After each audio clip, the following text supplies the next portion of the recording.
What else about me? I study neuromuscular diseases. I have a brand new puppy, as well as a dog, who's right here. Hey, Koji. I don't know. I like Abraham Lincoln. This is the stuff you guys need to know about me. My name on this is Speedy, and here we go. All right, and now we have a hell of a cutscene. So I have some time to catch up. Faded Essence, hello. My loins were not girded. Israel Zollner, hello. Curry Carl, thanks for the follow. I like to rhyme. Oh yeah, I'm an aspiring rapper. And by that I mean I rap. I rhyme in stream sometimes. I've never actually rapped. And Satsu, hello, Satsu. Vazowski, thanks for the follow. Human being, you lived in Maine for a long time.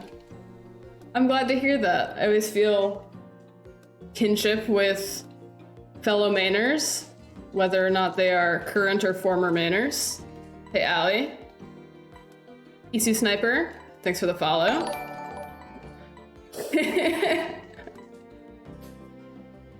Jason, we all know I'm not good at multitasking, okay? This is not news to anyone.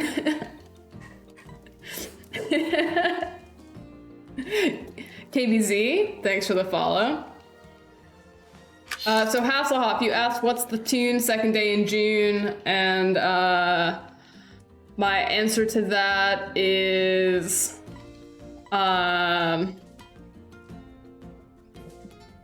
it's feeling quite tingly and maybe a little jingly. And oh no, okay, wait. And sorry for the at everyone pingly in Discord earlier. And that's what I got. Okay, so now I just have to wait until the Pikachu comes out.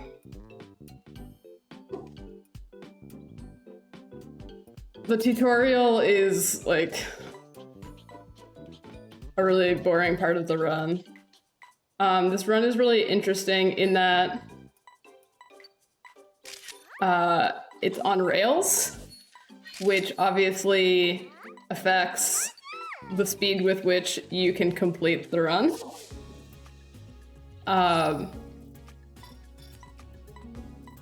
But there is a lot of intricacies to the route. The tutorial is not one of those portions that has a lot of intricacy to it, so it's a lot of mathing and a lot of doing exactly as you're told without much creativity. We'll get through it momentarily. Trying to work on my mathing skills. As a Super Mario 64 speedrunner, specifically 16 star, there's kind of some infamous strats that require mashing unless you're really good at getting the timing down. And kind of the bane of my existence. Okay. Why no puppy cam? Oh, great question, because she's not lying down right now. Koji, go Matt. Luminous, we are speedrunning Pokemon Snap. Good girl, Koji. Lay down. Lay down. The people want to see you. This is Koji. But I can't get my camera to cooperate very well. Nope.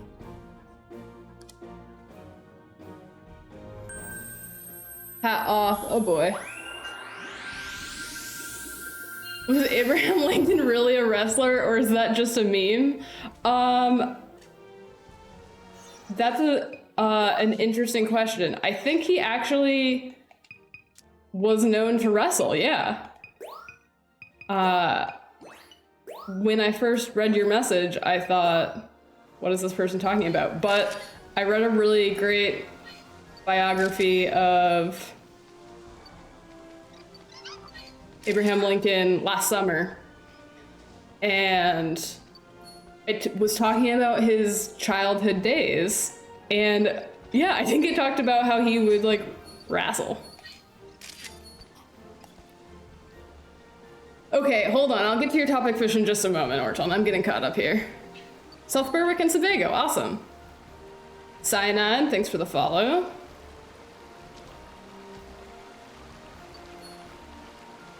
Kuro, you should definitely learn Mongolian from Orton. If he is willing to teach it. I think I asked for a Mongolian lesson once.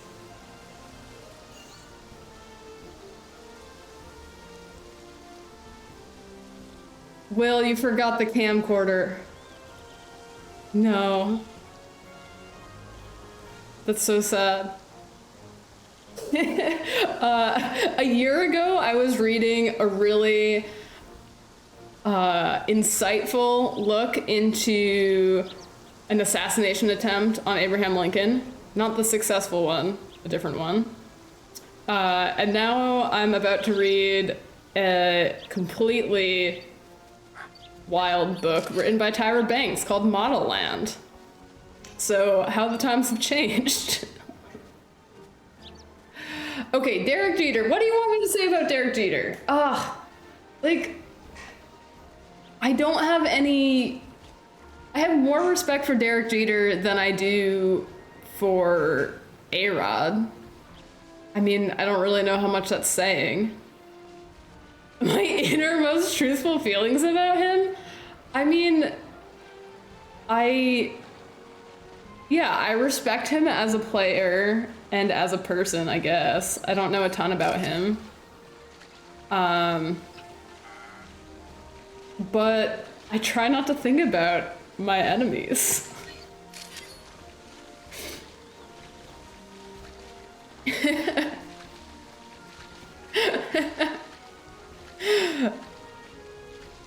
Abraham Lincoln, Vampire Hunter. I have never read that set of books, and hopefully never will. But the one I was always so I don't know the quality of the writing. I don't know really anything about them, but I just found the cover art to be really distasteful. I don't know. I saw it in a Barnes and Noble once, back when bookstores were still a thing. And I was just like, what am I looking at right now? I hate it.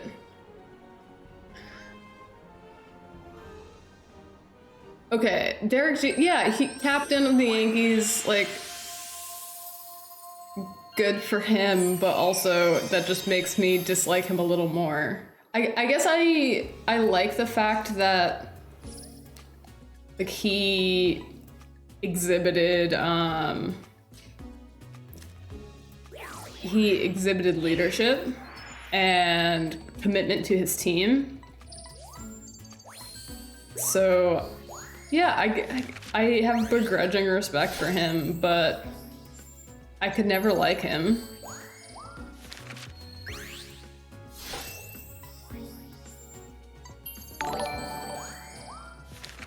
Pico, thanks for the follow.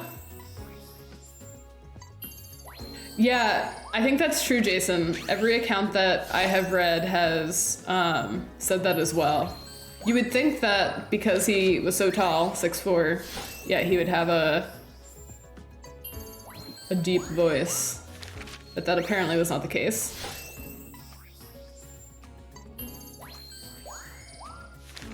My favorite Red Sox of all time? Big Papi is definitely up there for me. I really, really like Dustin Pedroia. I have a bunch of really random favorites. Like, when Noam and I first started dating and we first started watching the Red Sox together, there was this player called Edgar Renteria, and we were just like really into Edgar Renteria. And so and then he got traded away. Like, I have a really weird soft spot for this super random player. I really liked John Lester when he was on the Red Sox. Has he had some controversy? Why did I say that word that way? Controversy. Ted Williams, although I obviously never witnessed him playing, or even like overlapped with him being alive. My grandmother used to talk about Ted Williams a lot. So Ted Williams, obviously one of the greats. Guys, I saved 2.5 seconds in the tutorial by paying attention and mashing better, I guess. Which is an accomplishment, considering that I got a huge raid. Okay, park day. Oh, I wasn't paying attention to my points. Oh no. Okay, I don't know how many points I need. Ah.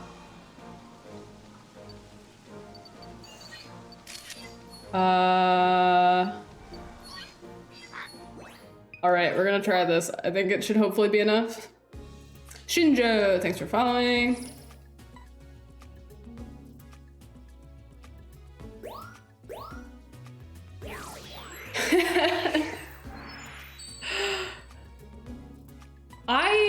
I respect Ben Affleck for that. Well, okay, I don't know if I respect Ben Affleck for that, but I understand where he's coming from. And like, if you have that kind of power, I don't know. I don't think it's a terrible thing to do. And as a hardcore Red Sox fan, like, I get it. While being paid millions to act? Yeah, sure. People have done way more idiotic things.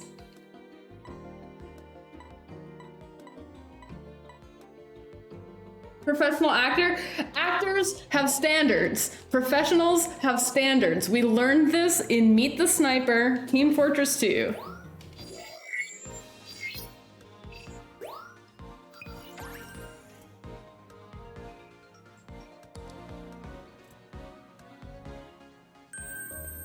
Okay, I'm doing this totally off book.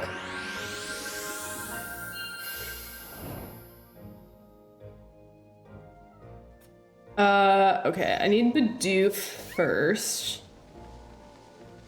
And it's gonna come around the bend here. It's gonna stand up, it's gonna land on all fours, and then I'm gonna scan. Okay, and next I need this Bouffalant. Yeah, Edgar Renteria. Is anyone familiar with Edgar Renteria? I really loved Mookie Betts. I still do. The Red Sox did him dirty. I wish nothing but success for Mookie. I was a little late on that. Renteria? The way they always said it on Nessun was Renteria.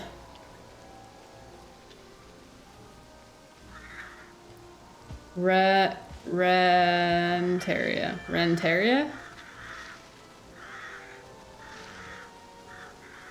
Renteria. That's how they always said it. No one should correct me if I'm wrong, but I don't think I'm wrong. Renteria. I know that's how it's spelled. R-E-N can make an on sound, like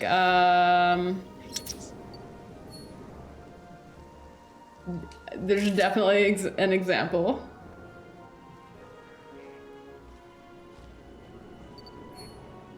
Did I get Magikarp before? I don't know if I got Magikarp in my park day.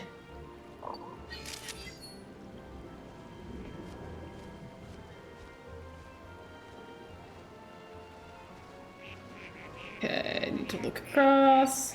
Smile for me. Nice.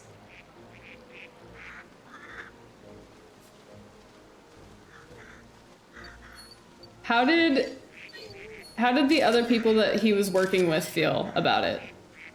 Not that that matters that much, but were people very disgruntled?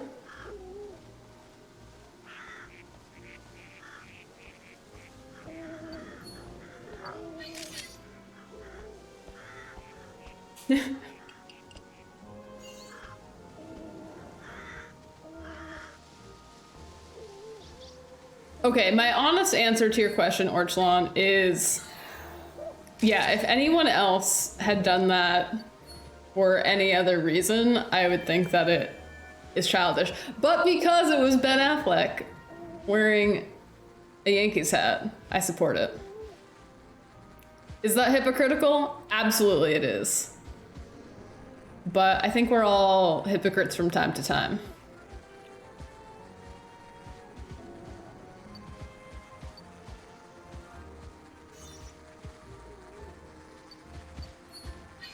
I haven't figured out what timing I like for the score bunny yet.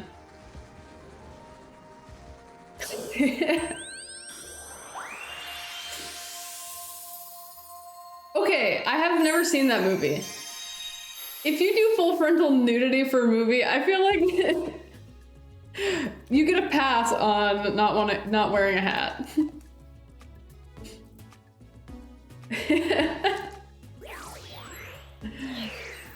I would not wear a Yankees hat for mere channel points. Straight cash. But I don't know what my price would be.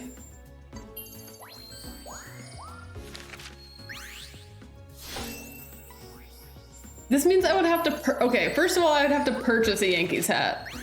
I don't know anyone with a Yankees hat.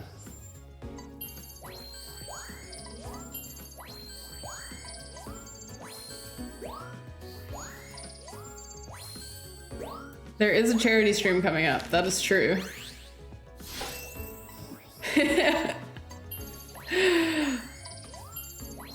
No, my principles are worth more than $15. There's no set date yet, Hasselhoff. It'll probably be sometime in August, like late August. I think that's when the walk is. Oh, I am doing so well. I'm like one picture away. I'm exactly where I want to be. I can't get the Bidoof in Park Night because that will be borderline enough points. So I should make sure I get the score bunny, but I have to make sure I get it when it's reacting to me.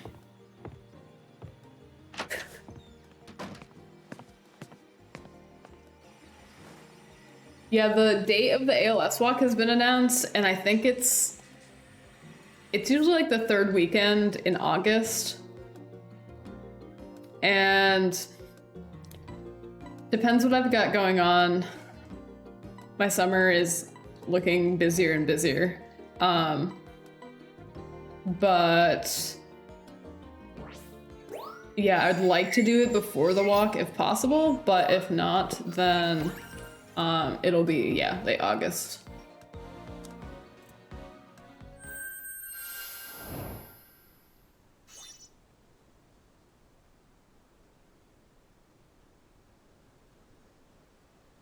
I still need to decide. I haven't thought about what games I want to play, what incentives I want to do. There are a lot of possibilities. What kind of disgusting food should I consume?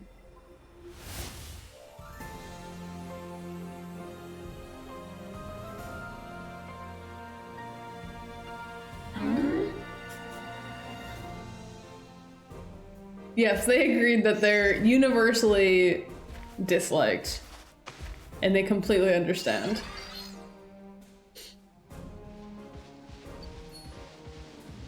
Ortlon, how did your runs go today?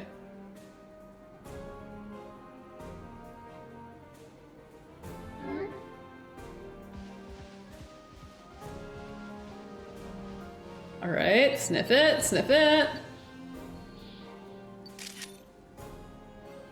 Oh boy. Oh boy. This is the perfect time at which to do this, actually.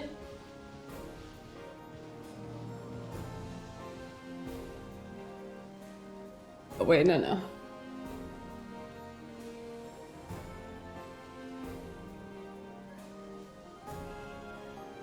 This top one is for you, Orchlon, and everyone else.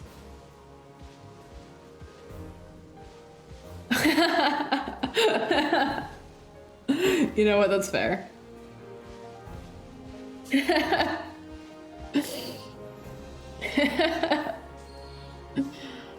This one sits kind of weird.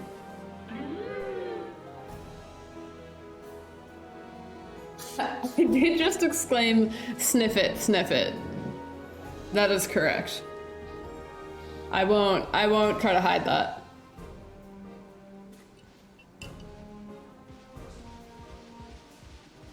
Okay, now this part of the speedrun, I cannot do anything, so I am just sitting here. I just need to make sure that I'm looking ahead, and then I'll be going as quickly as possible. But other than that, I just need to sit.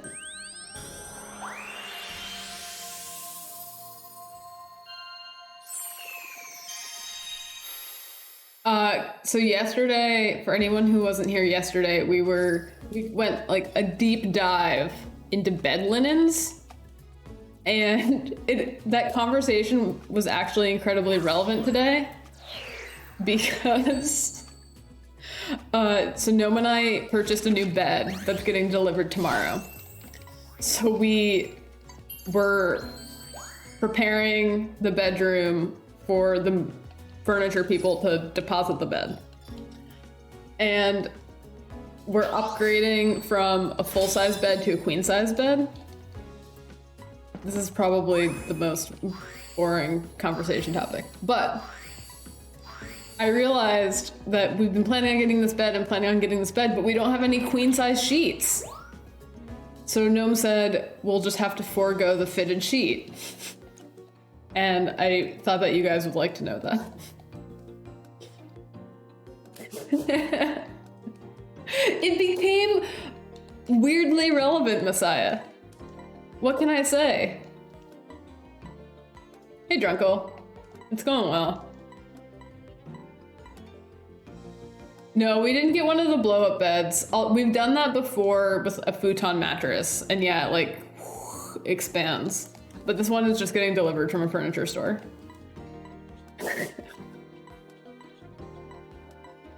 Yeah, when we went to the furniture store last weekend, we had the model information from our current bed.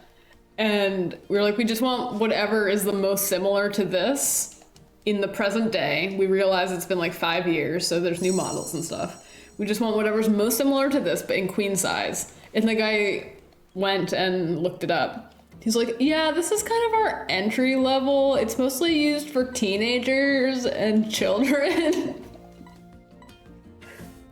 So he also thought it was absurd.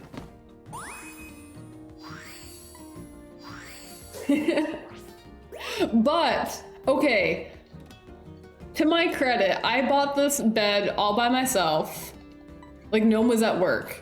So my dad helped me like go and order the stuff at the store because we were in a U-Haul. But I was just picking it out and trying to figure out what would work well, and we have no money. And I got it for $160. I feel like it's impossible to get a brand new mattress now for $160. I got it for a song.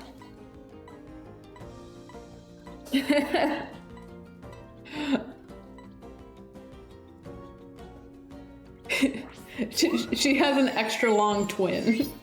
Like one of those college dorms. Okay, now I need to go back into Park Night. Man, if I hadn't screwed up my menuing.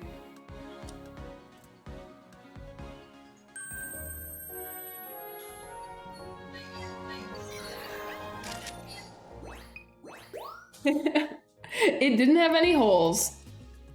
Hey, gaming. This was 5 years ago, but I guess it was like they were trying to clear out their inventory for the new model year or whatever. Oh, they walked us through some interesting new technology, absolutely. I learned about some sort of copper distribution, across the top of the mattress that allows you, it distributes your heat more evenly to keep you cool, but does not make you cold. And then he went on a bit about hybrid technology, but it was pretty good because we knew exactly what we wanted.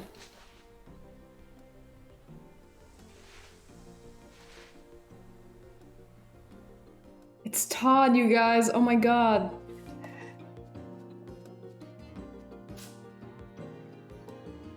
Oops. My camera does not know how to deal with my chair tonight.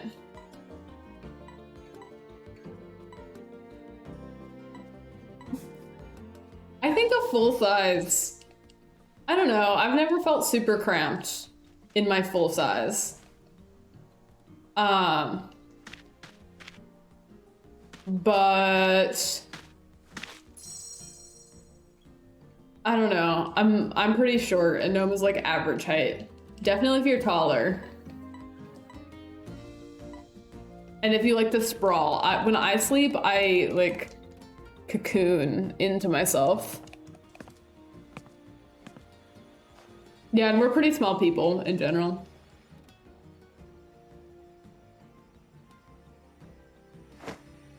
Listen up, team. Okay, Mirror, please. The hat collection is why I'm swoosh, because he blows the hats off? Ah, gotcha.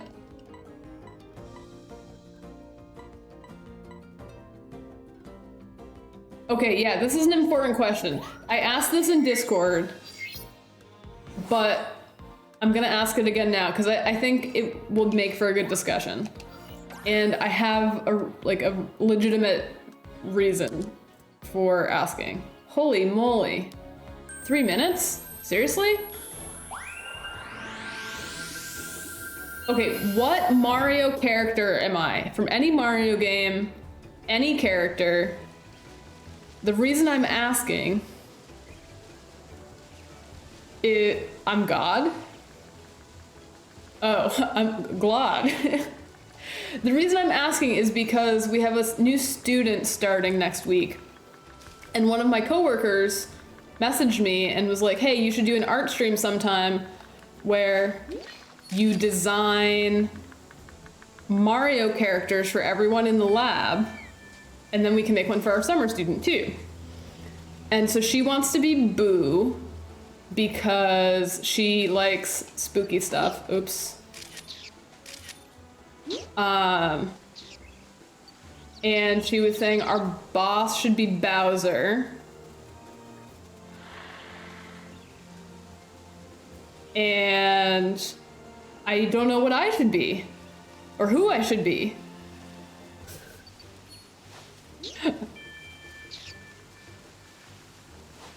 I don't have a good bow though.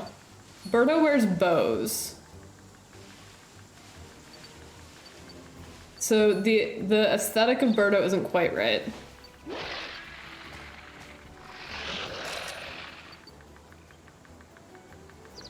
Yeah, you guys are the Koopalings. Does that make me, what does that make me? Bowser Jr.? Like I'm the leader of the Koopalings. I like Rosalina because she's kind of like sciencey. And I feel like I'm forgetting a Pokemon. Does it just go Arbok and then Pickpeck? Did I forget Bounsweet? No, Bounsweet's later. So then I was trying to think of like a sciencey Mario character. But part of the problem with that is that everyone that I'm doing this for is sciencey, so that's not really unique. Oh, this is the Bounsweet. Oh no, Apom! No! Dang! I knew I was forgetting someone. Hey, Martin. Is there an Apom later? Oh, and I went past the Ariados and Ledian, or Ladian, however you say it. Yeah, a 3 minute. Apparently my park night was really, really bad.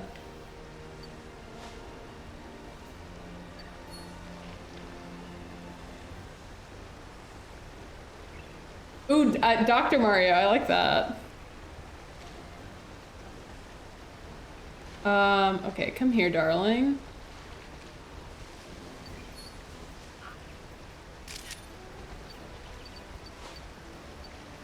I don't know why I just called that Liepard darling, but it happened. Come here, Magikarp. Carp, carp. Yo, carp. Is there another carp later? No. This is my chance. Carp. Yeah, there we go. Come on. Come on, buddy. Ugh, it's not as good as I want. But I guess I gotta deal with it. Unless I can, unless.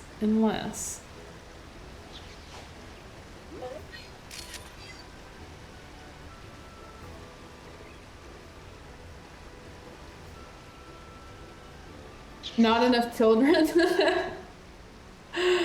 Rosalina would be very good for a school teacher. Who would Will be? I feel like, okay, the first thing that came to mind was the archaeological Koopa from Paper Mario, because he's like really into his archaeology and like very excited about it. And it reminds me of how you are with obsolete technology.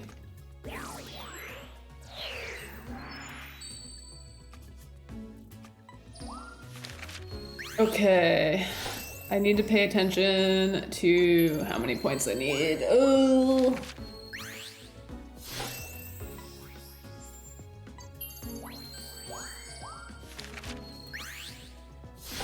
You're gonna go for the 110 hour? All right, Ender. Be kind to yourself.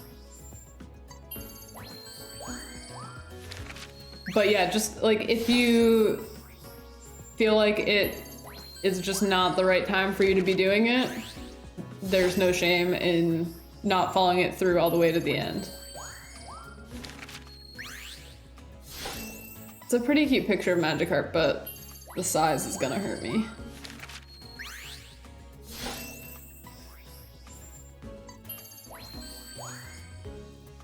So basically, I'm gonna have a lot of time saved, hopefully, in this section of the run, because I practiced it last night, but I haven't practiced anything after jungle. So after jungle, it's just gonna be me wildly going about. Okay, so then I wanna retry. I need 2,900. So this is not ideal.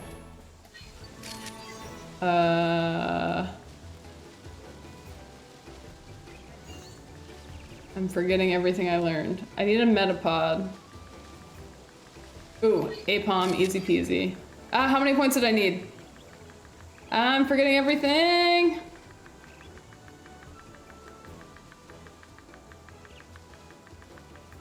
Okay. I guess I should pull the guide back up, eh?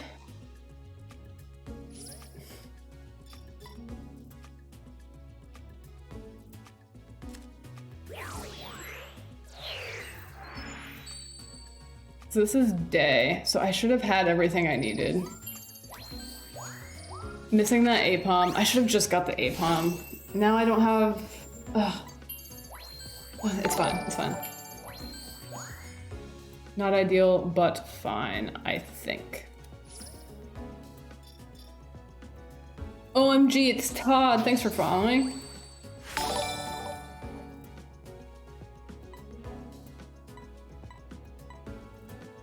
Straight up gentleman. Thanks for following. Okay, high school Jen could have been Pauline. Because as previously established, I did wear suits a lot in high school. And so I had that Pauline look. I don't think I ever had a red suit. I had like a good, like sort of tweed, dark green suit with a skirt. That was a solid look.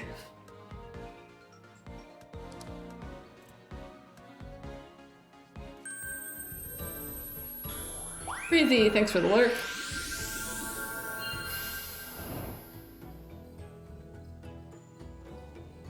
Nice emotes, Todd.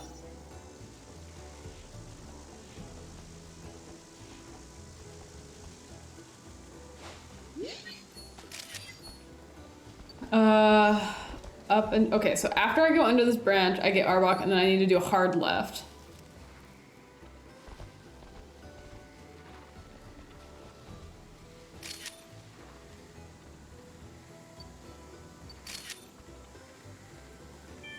And then I always forget these bounce sweet. Oh crap. And I don't think there's ever a chance to get them better. Well, maybe that was okay. And then in a little bit, Toucanon is up here. Oh, jungle is stressful. Would anyone here want to go back to high school if they could? Assuming that you are not currently in high school. Did I miss the Toucanon? No, I don't think so. No, it's up here.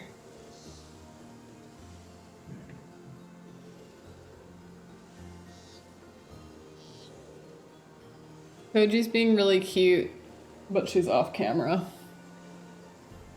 She's just snoozing.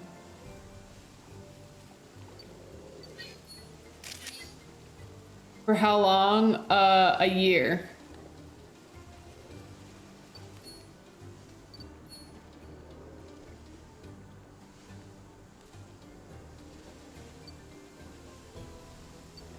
Okay, Morla. That's a good question, Quincy.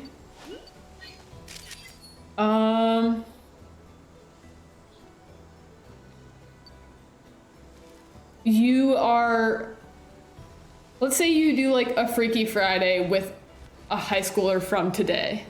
So it's today's high school.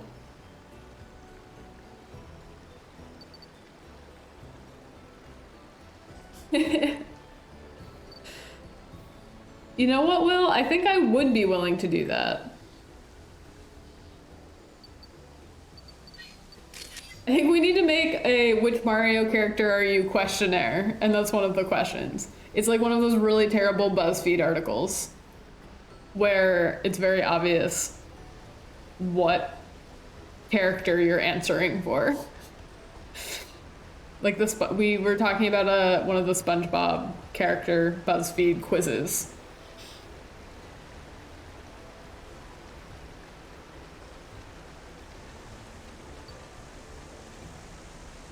All right, when does this Wooper? Oh, there you are.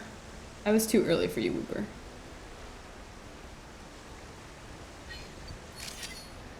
Okay, so I'm just gonna get you on Mega now. That's my plan. Go for it. Yes, grab it.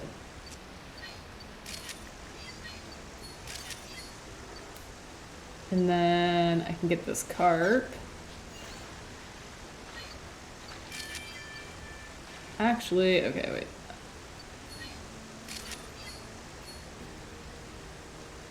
Where'd the carp go?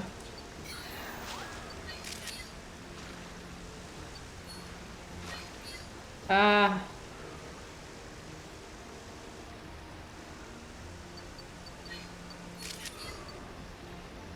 Okay, I think that went pretty well.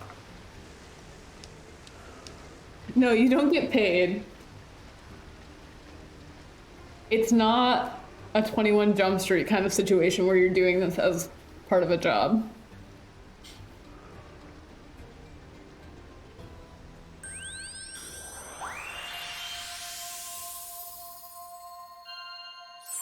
I don't know if I'd do it. High school now seems so much more complicated with social media.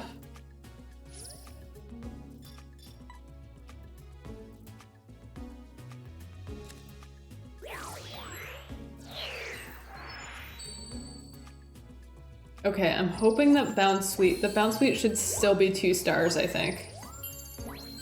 And my goal here is for at least like 3,600 points. Okay, that was 2 stars, good. But really I want it to be like Price is Right rules with 45,000. So I want it to be as close to 45,000 as possible without going over.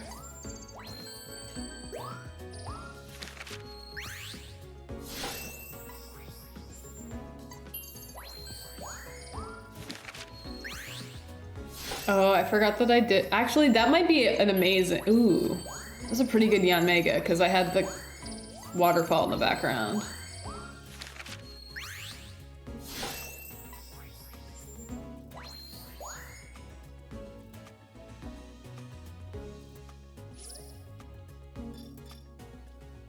Who do I personally identify with more? Okay, this is good. This is good. Who are my options? Just everyone?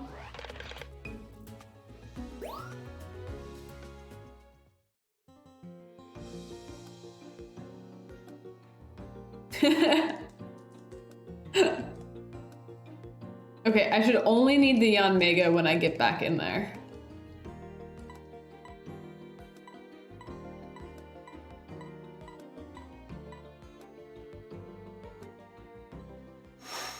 And then after that, I have not practiced, so it's a crapshoot.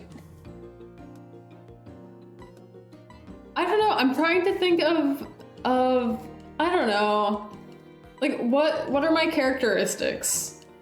I feel like I'm nerdy, but again, everyone that I would be making these things for is nerdy. I feel like there's a lot of really strong characters in the Paper Mario series. So I was trying to think of people from that. But it's been a while since I played.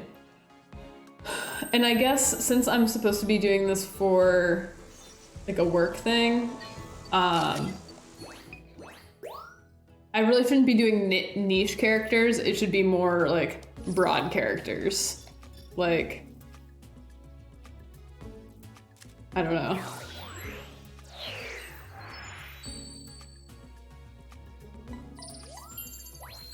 Like, it shouldn't be, it should be a Goomba as opposed to, oh, I'm Goombario.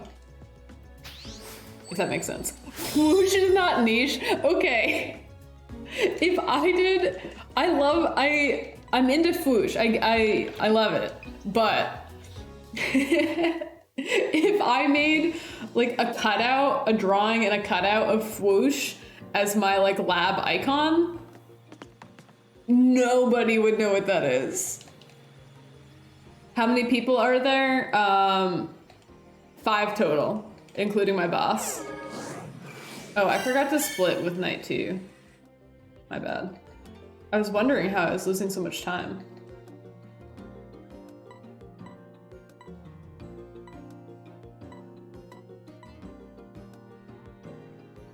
Yeah, okay, how am I Daisy? I need you to defend this, Quincy. I'm not as anti-Daisy as I once was, ever since Gnome dressed up as her. But I definitely don't feel any personal kinship with Daisy.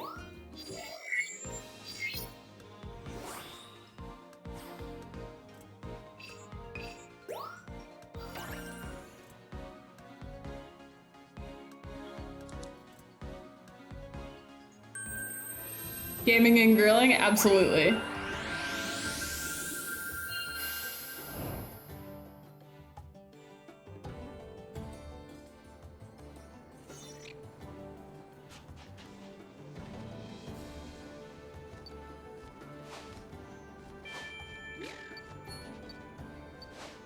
No, come back! Wait, is it gonna walk towards me? Or is it just gone? I think it's just gone. Oh wait, maybe this is the mount I want. Okay, I should probably get this Heliolisk as a backup.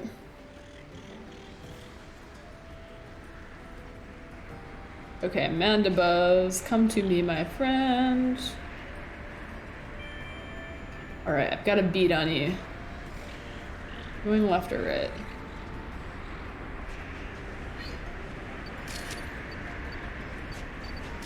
Ew, okay.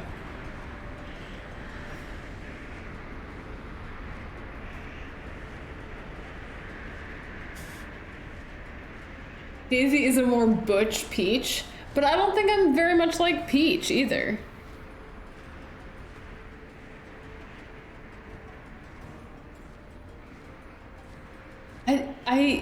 Okay, I get that. Okay, yeah, she's a more butch Peach. I'm on board with that characterization.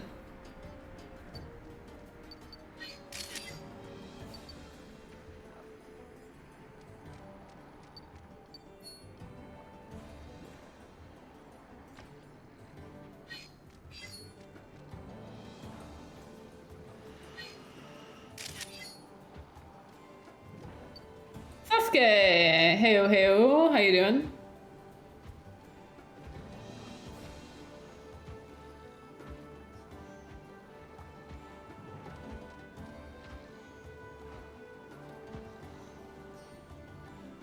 Wait, Cacnea! No! Damn. Oh, wait. Okay. Whew. I thought I screwed up the Cacnea. I'm doing pretty well. My speedrun is going pretty well so far, but now I need to actually do a good job, and it's stressful.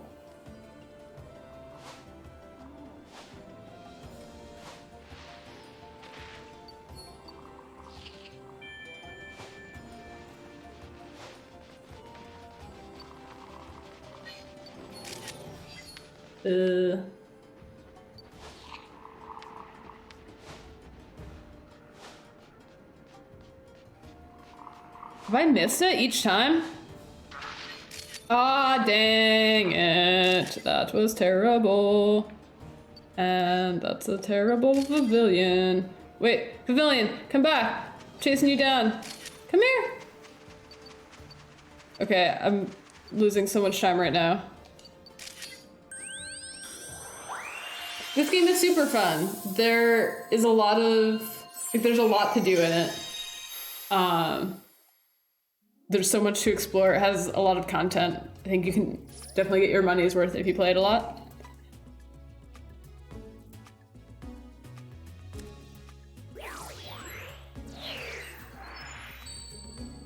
Heliolift, please. Will that put me over the top? Oh, I didn't get Cacnea! No! I think I was too involved in the... Oh. I was so concentrated on Trapinch.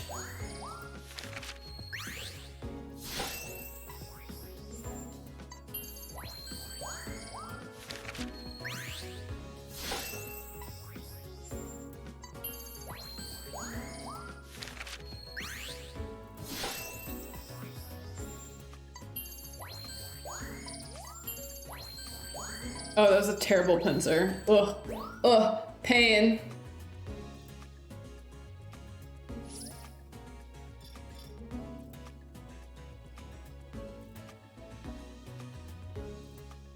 Okay, 3,000. Oh, if only I'd gotten the Cacnea. Well, that's rough.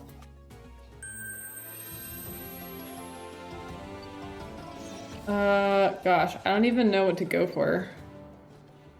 Was the Scorupi I got 1 star or 2 star?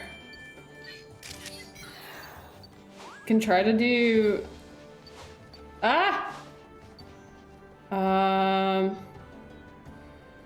can just get a straight up Cacnea here.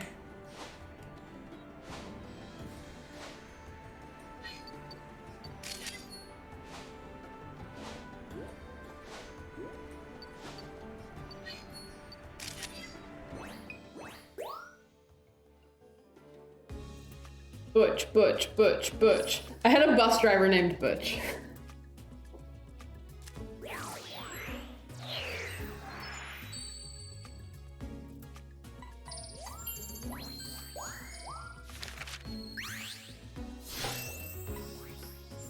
if you want to, like, even if you're not trying to be super completionist with this game, there's so many things to discover.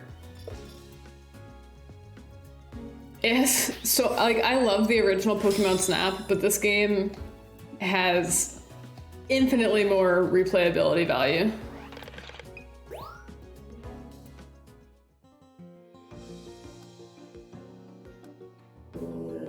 You can quit once you get the picture as long as you've gone through that course once before.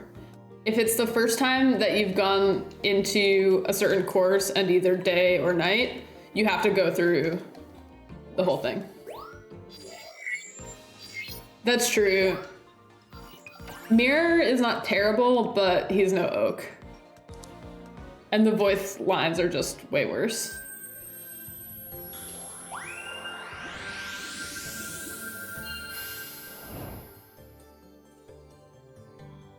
Yep, exactly, Sasuke. Do I want to get...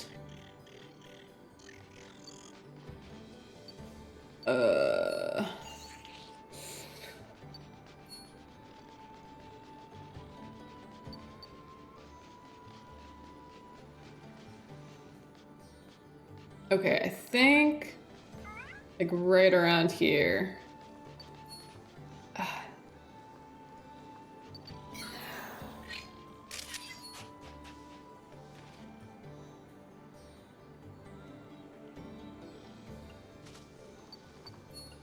All right, I'm not doing Sandshrew. I'm not doing Kangaskhan.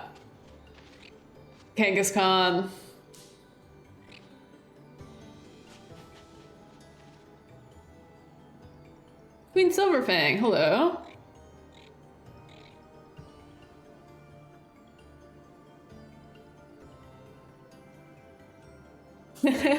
I got raided earlier in the stream, which accounts for my inordinately high view count currently. Okay, Hippodon is over here. Need to get down.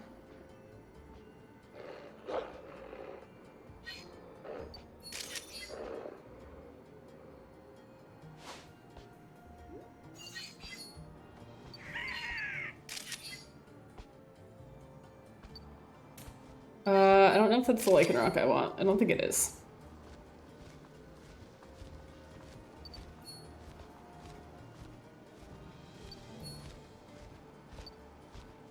I think I wanted that one. Bop to make it leap up. Bop to make it leap up.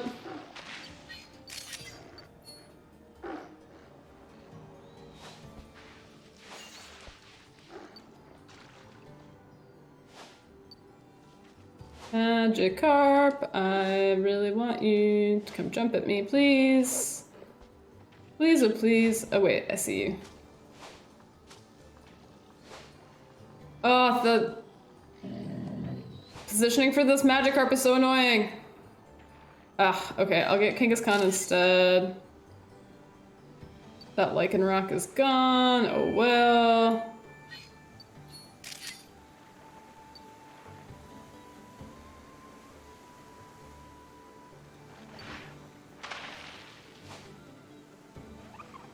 Nice. Yes, join me, Queen Silverfang.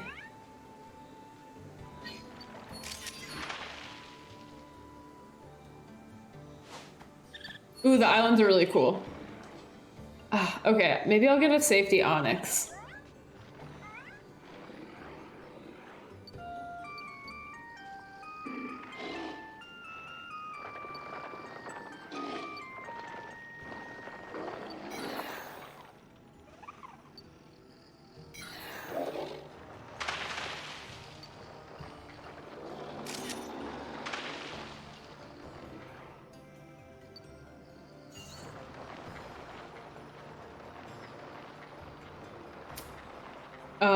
Well, hopefully I didn't get too, oh, maybe I got too many points. But it's okay. Do you have a favorite level so far, Queen?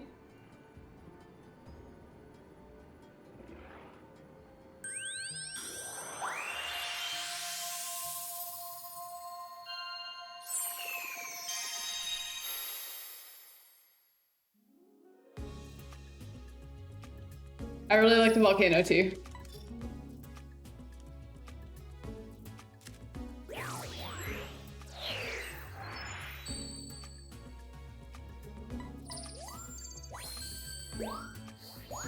Okay, that was pretty good.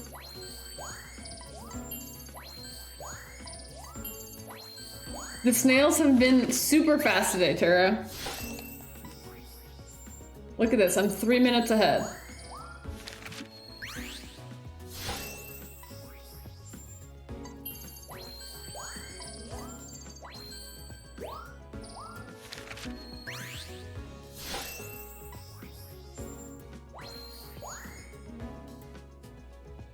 Bum, bum, bum. Turo, I really liked your drawing that you posted in Discord. Oh, am I good or what? That was almost perfect. It wasn't really because I had to get a bunch of extra pictures because the pictures that I did take were not good enough. But in terms of points, it worked out pretty much as perfectly as it could have.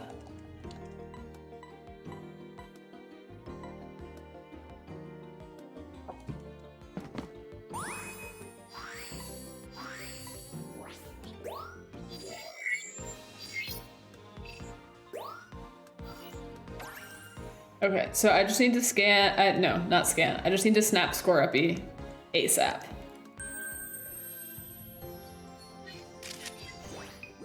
I didn't even need to zoom. That was unnecessary. Oops.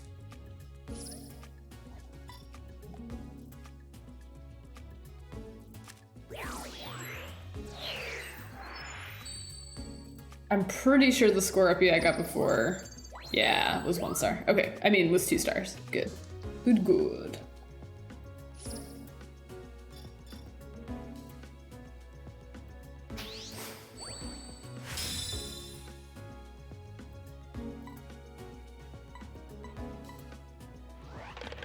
I'm making a concerted effort to actually try mashing. Not like super hard mashing, but like I'm paying attention to my button pressing. I wonder how much difference it's making. Sasuke, thanks for the sub. I really appreciate it. Thank you, thank you. I got loyalty, got royalty inside my DNA.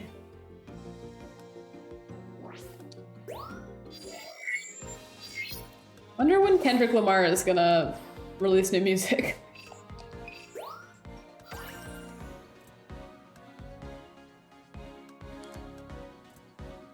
All right.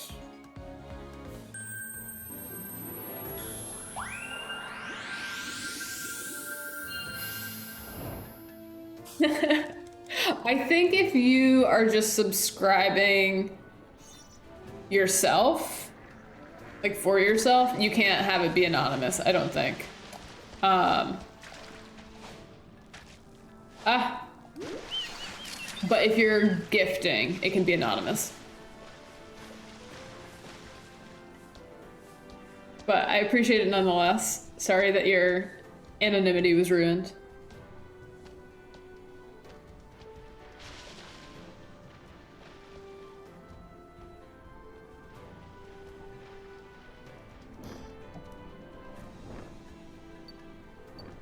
All right, one of my favorite moments in the game coming up right now. Are you ready for this? Da da dum dum dum da da dum dum dum da da dum.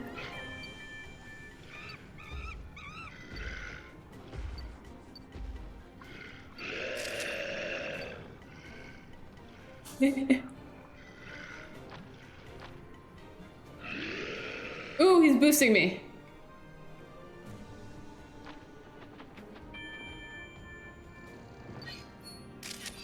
All right, there's a graveler that I want. Luxray, my friend. You're in my way.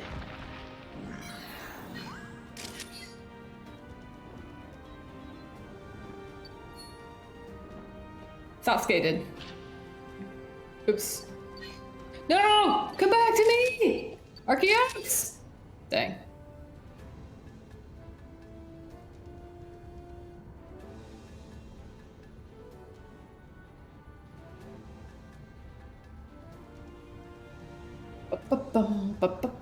I am approaching the part where I have to get Monferno, and it is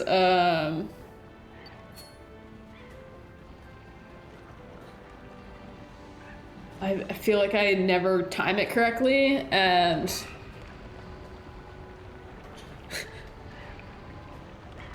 so we've got conservatively, we have episode 5, 6, 7, 8, and then we also have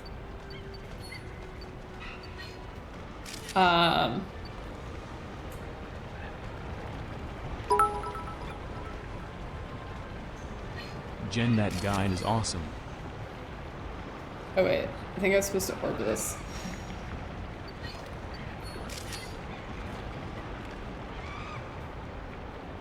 I'm not sure. I'm not sure if I got the right Charmander or not. Yeah, I don't know if we'll ever make it. We have like at least a month. But yeah, I don't know. Slugma, where are you? Slugma! There you are. Martin, thank you.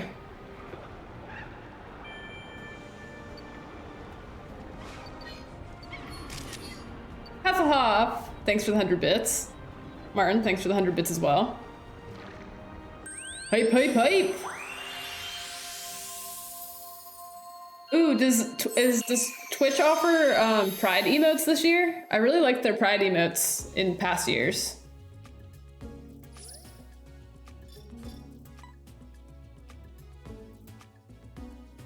I feel really self-conscious about the guide, just because I feel like I don't really know what I'm talking about. I think I have a little bit of imposter syndrome. Because like, even though I think it's really good for there to be beginner guides, and I think it's fine for beginners to make beginner guides, because they're very in touch with what's going through a beginner's mind, I'm like, well, I shouldn't be doing it. Sasuke, thank you. Have a good night. The terrible Archaeops.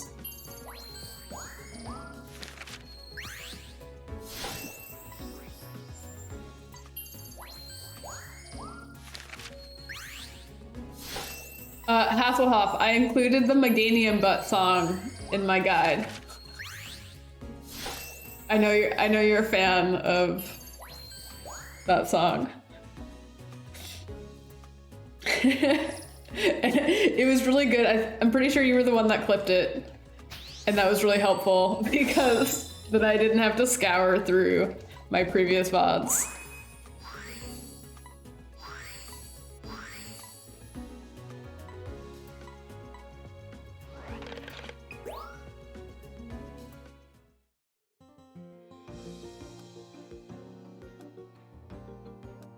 Yeah, like I have watched a lot of different SM64 tutorials of varying degrees of helpfulness, at least for how I learn.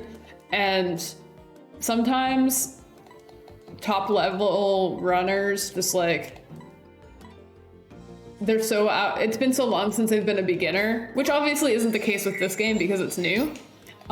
This is more dramatic in like really established speed games, but top runners are so far removed from what it's like to be a beginner that like they might throw around jargon or like assume knowledge that a beginner who is like has no knowledge of the speed game just wouldn't have.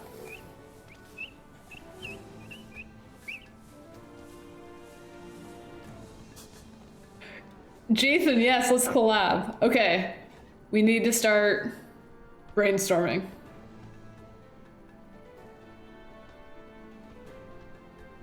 What do you mean by game knowledge? Do you mean like,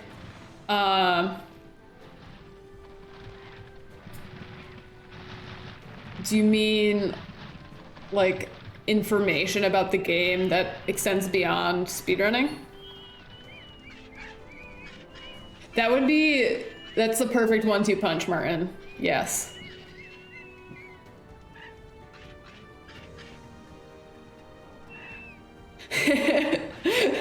Martin is sitting upon his throne, or like, I guess Eric is on the throne right now, but you're like on a slightly smaller throne right next to Eric, looking down at the peons.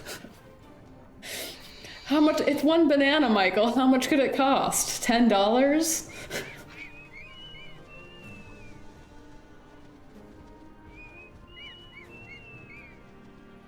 All right, now, oops, I keep forgetting to split. Ugh.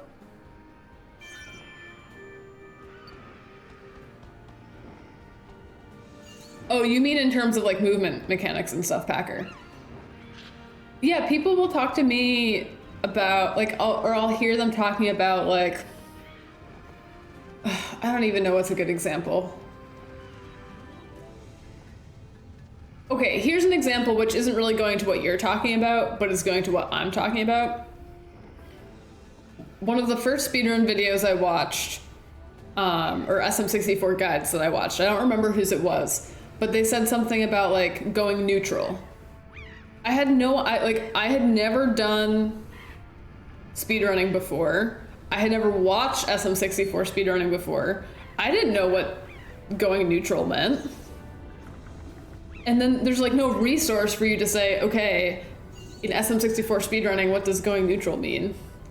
And I think probably it was Gnome at some point that said, it just means you don't do anything with the stick, Jen.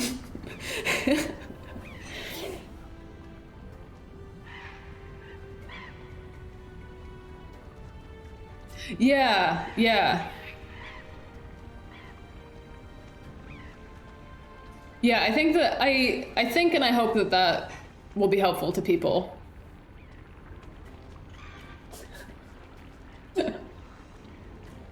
Or maybe, I think at one point I was watching an Owless video and it was talking about going neutral, or I don't know what it was. But I very distinctly remember something about neutral and I was so lost. I guess it wasn't Owless. I didn't even know what Owless was when I started. So I wouldn't have been watching an Owless video.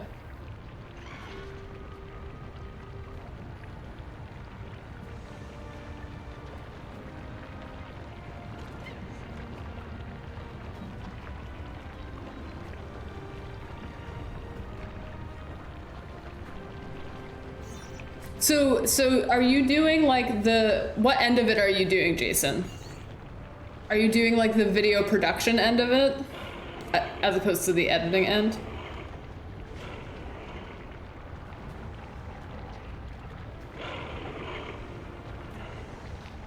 Yeah, Packer, that doesn't surprise me.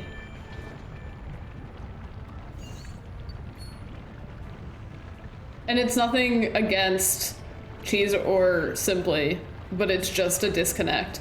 And I think that's why I feel kind of weird. Not weird, but like I'm not really sold on like the GSA Speedrun Academy stuff or what is it, Medify? Where you can do coaching sessions. Like that's really good if you're like an intermediate level player and you need to have some guidance as to how to take it to the next level. But if you're just starting out, it's not really going to be very helpful for you, I don't think. And I'm worried what's going to happen is people are going to be like, oh my God, like I've been wanting to speedrun SM64 and Cheese can teach me. This is perfect. But I don't think that's a good way of approaching it. Personally. Hasselhoff, maybe Packer can help you. I think Packer does a really good job of explaining things and he's pretty good at Pillarless now.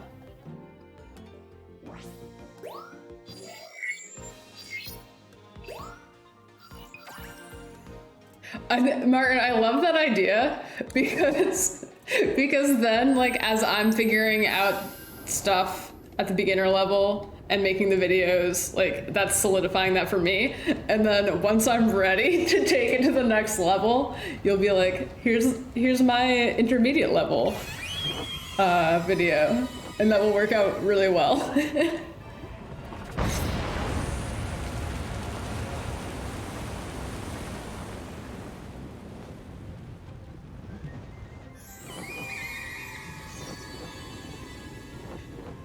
Martin, I have a question for you. So I saw you and maybe Eric or maybe someone else discussing in Discord about the benefits of hitting your wishy-washies as early as possible. Does the same thing apply to these dudes?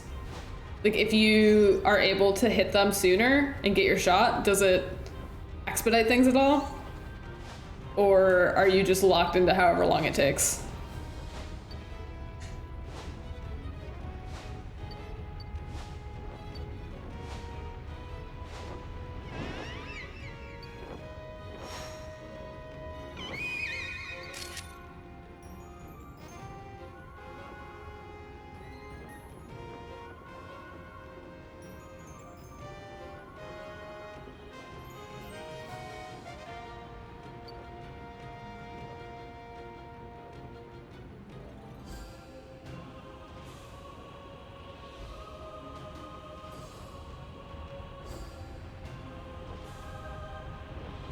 The dog is dreaming and she's twitching.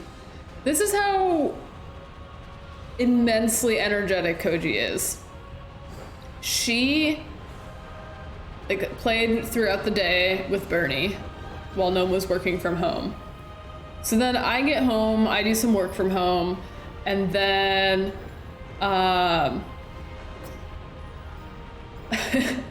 then she and I go for a 3-mile run. Okay. So then we immediately go from the run to picking up my brother from work. We get home, and then he immediately goes to hang down by the water with her. So she swims for like 30 minutes. So normal puppy playtime, 3-mile run, swimming for at least 30 minutes. Then she plays fetch for another half hour or so. She's just like constant. How does this dog have so much energy? Martin, so I think when your internet cut out, I asked a question, which was, I was reading your discussion in the Discord about the benefits of hitting the wishy-washy as soon as possible and how that saves time. And does that sort of logic apply to the Vulcanrona or Volcarona? Or are you basically locked into this whole thing no matter how quickly you get the picture you need?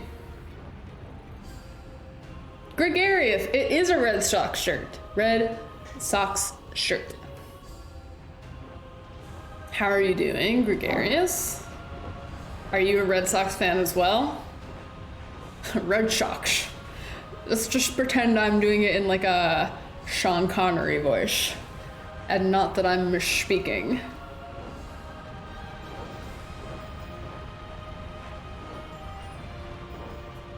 Hey Kaya, I got raided.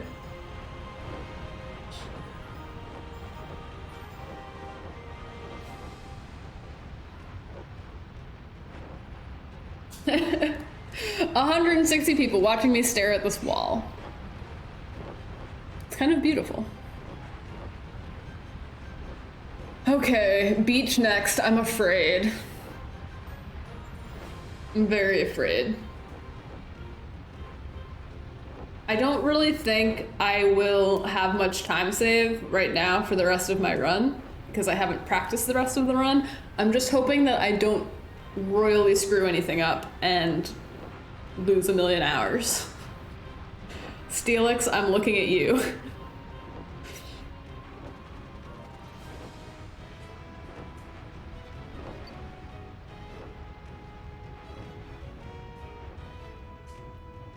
Nice! Do you stream at all, Gregarious? Oops, I did not need that photo. Or are you doing offline recordings? I'm gonna be working from home, I think probably the whole day tomorrow. because I need to wait around for the furniture delivery people. And so I'll potentially be able to have streams open during the day more than I am usually able to. You do. I don't know if I'm following you, but if not, I will have to right after stream.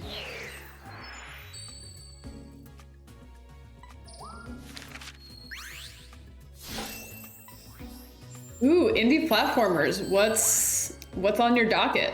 What have you got? What have you got planned? I've been thinking about doing some sort of like indie series, the same way that I do Triforce Thursday and Mario Monday. It's just an idea I've been playing with, and I haven't really... I don't know. I don't know if I'm gonna do it or what it would entail, but I really like the idea of highlighting indie games. Can anyone do that?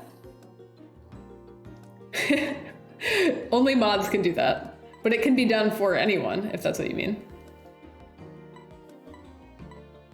Nice. I've heard of Cuphead, but not Unravel or Super Lucky Sail. So,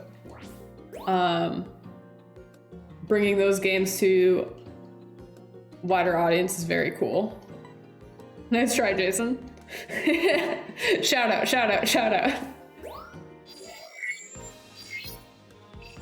Okay, so now Maricopia. Oh boy. Oh boy.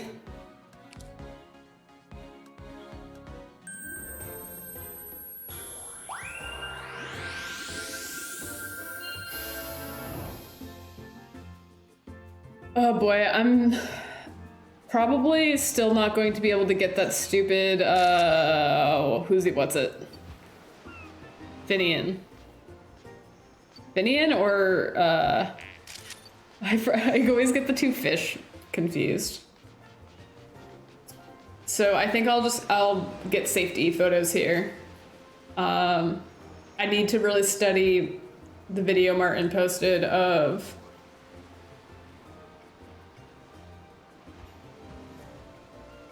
oh, that's weird, Gnome. I don't know why it didn't work.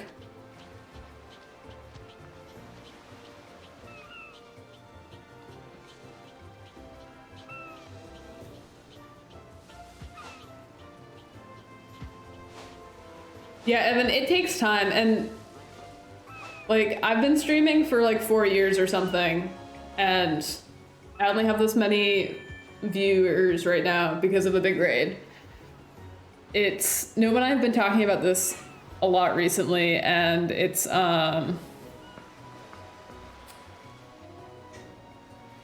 I almost forgot the pavilion. It's very much like a time investment, and it's hard to know how long it will take to see those dividends. Yep, 4 years. Ooh, yes, yes, come to me, Puko Muko.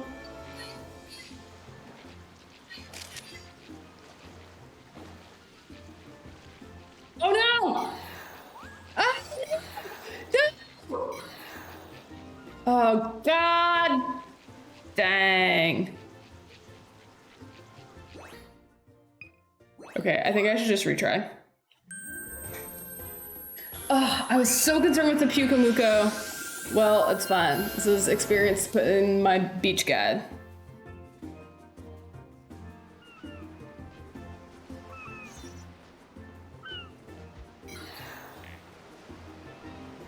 Aw, I'm so glad to hear that, Gregarious.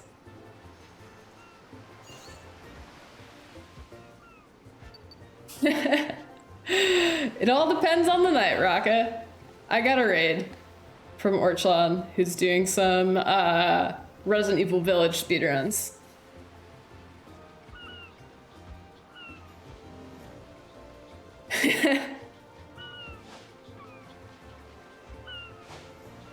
Oh no.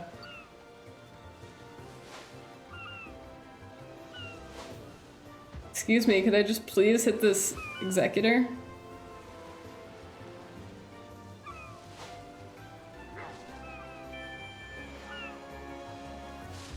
No need to apologize, Gregarious. I appreciate it.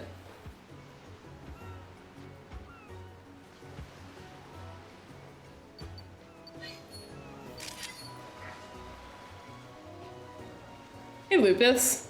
Did I forget to get Wingle? I think I did. Oh, I'm a mess right now.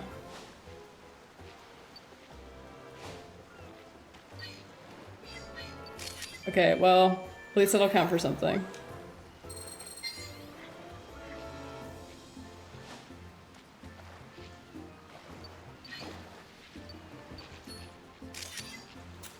Well, it's not great.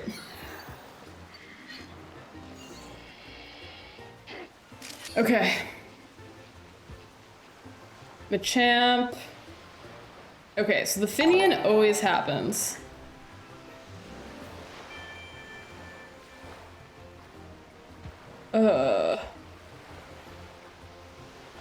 Timing of this is so weird.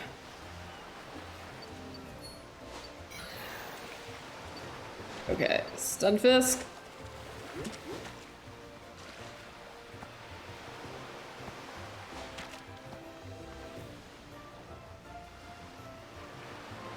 No! Ugh, okay, well. Oh, yeah, do it. No, ah!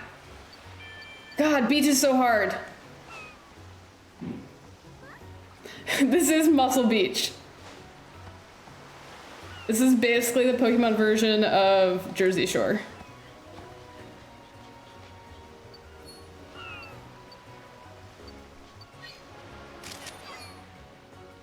Okay,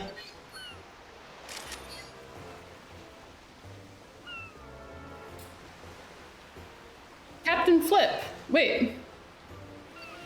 Captain Flip. Thanks for following. Stunfisk? Do I,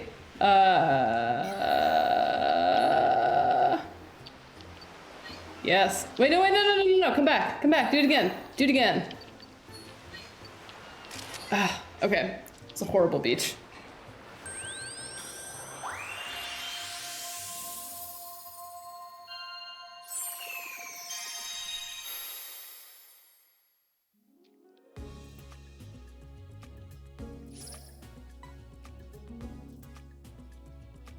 Oh no.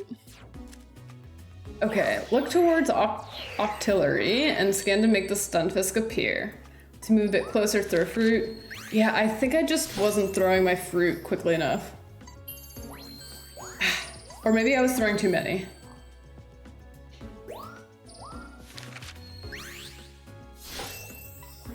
Lupus, we were just talking about what sort of disgusting food I should consume for my next charity stream.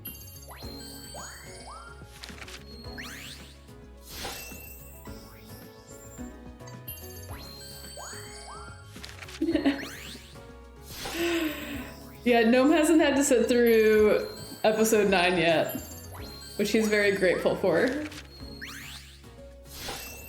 Maybe I'll try to do some sort of like subathon or something leading up to when we would be watching episode 9 in Discord. How do people do subathons? Like, how are those structured?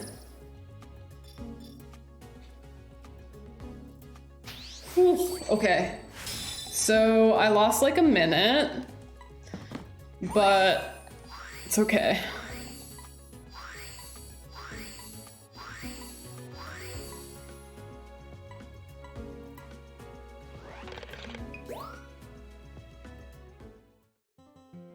Tomato aspic?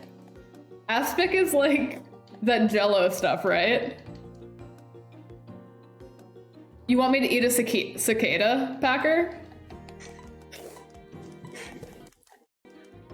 I would do, if I had access to cicadas, I'd be open to that. I firmly believe that bugs are the protein of the future.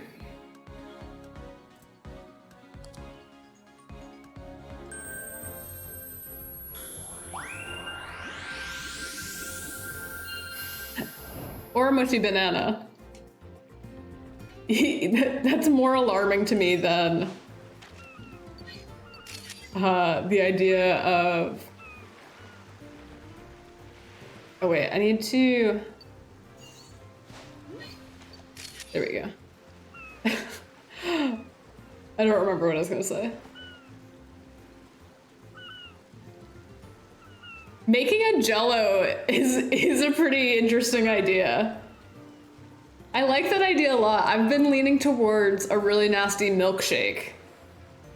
But making a really nasty jello is also pretty interesting. Oh, we were talking about popsicles as well.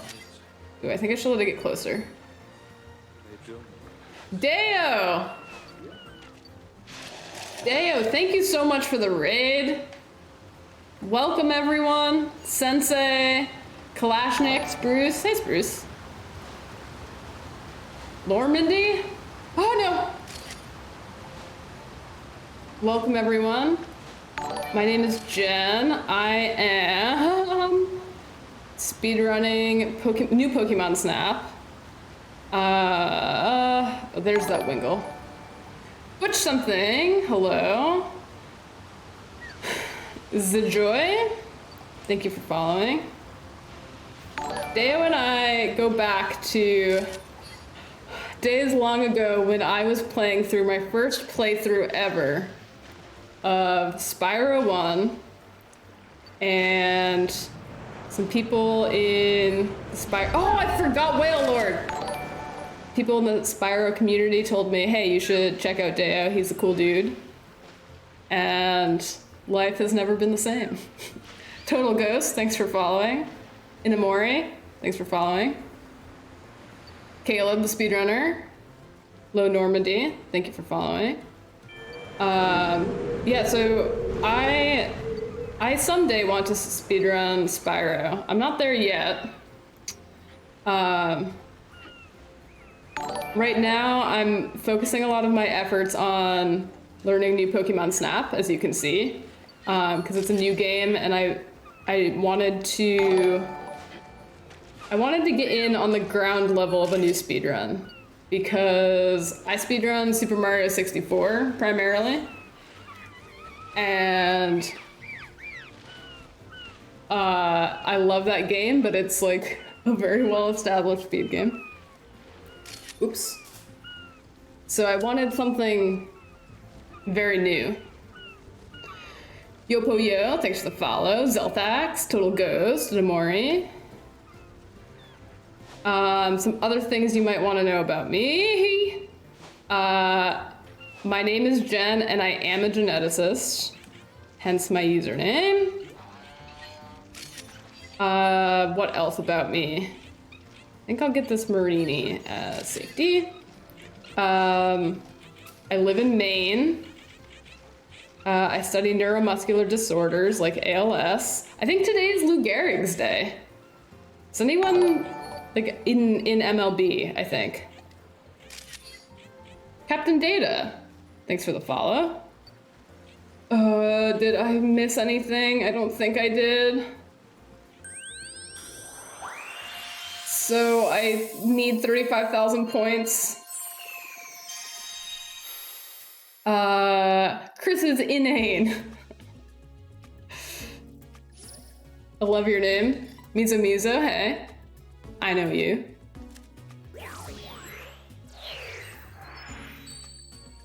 Okay guys, is Deo Blow one of the best emotes on Twitch, or is Deo Blow one of the best emotes on Twitch?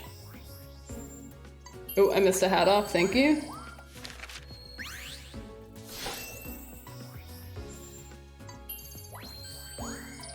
So this requires a lot of coordination to put on and take off hats while speedrunning. Hat off. I'll put a different hat on for Deo's hat on. And then hat off. Sorry, Deo. Them's the bricks. And yeah, as Yopo Yo showed us by doing exclamation point snap, I've just started making tutorial videos for how to learn the beginner route for this game, if you're interested in speedrunning it. It's going to be a multi-part series. Oh, yes, I got research level 2. So I just today put out the first part of that. It's like a 10-minute video, just explaining some of the basic things you need to know when you're getting into the run, and then I go through the first level. So if anyone is interested in this game, the community is really awesome.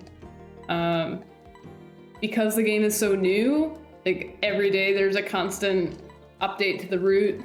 It's a very collaborative environment where people are trying to figure out the best combination of Pokemon to get. So basically anytime I talk to people about speedrunning this game, the first thing they say to me is, this game is on Rails, isn't it? So like, how do you speedrun a game on Rails? Which is a valid question. And the answer to that is there is a certain ceiling to how fast you can complete the game because you're on Rails. But there is a lot of really cool strategy that goes into which Pokemon you should get and what order you should get them in, and like, oh yes. And like the trade-offs between getting a really good shot that's worth a lot of points but might be kind of riskier or might be harder to set up or isn't as consistent. So there is a lot going on in the run. But at the same time, there's a lot of downtime in the run, which makes it really good for no! Interacting with chat.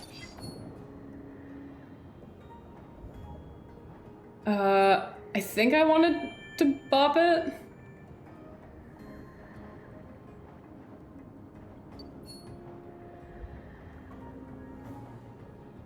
I think. And all of my folks, if you are not familiar with Deo, do yourself a favor and go follow Deo.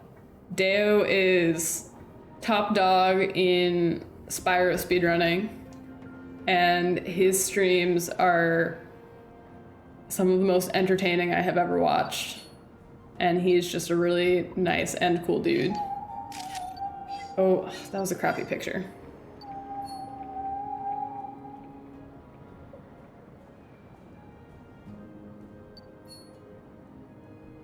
Okay, Sharpedo, come at me. Come at me. Yeah. Deo is a... I'm trying to think of like the best word to use here.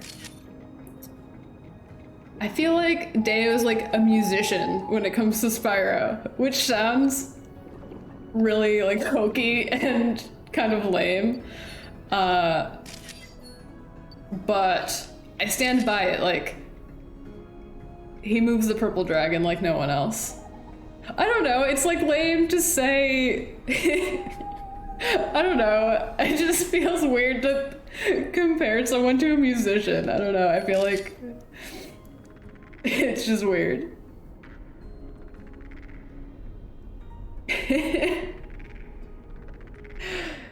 Yeah, like, it's like imagine watching like a really gifted violinist. And that's what Deo is in Spyro. Captain Flip. I have been thinking about, I've been pondering, I've been contemplating dabbling my feet in Resident Evil speedruns. I've started playing Resident Evil 2 Remake, which I almost played tonight, but I decided I felt like playing Snap instead. So I'm working my way on my first playthrough of that, and I'm really enjoying it. And I did not think that I was going to. I didn't think I would hate it, but I definitely didn't think I would enjoy it as much as I have been. So I'm tentatively interested in that. Other than that, I haven't really played many horror games. I feel like I should play Silent Hill. I saw a tweet yesterday that said Silent Hill is like Maine if it had good public transportation. And so I've been thinking about Silent Hill a lot in the last 24 hours. Alchemix, thanks for following. What are some other good horror games, speed games? I'm just so out of touch with the horror genre in general that I don't even know what a good speed game is. Like, if you ask me about platformers, I could be like, oh yeah, these are some platformers that I've heard make really good speed games and maybe would be interested in trying. But with the horror genre, I'm just so far removed. I got level 2. Oh my god, look at, I like got it exactly.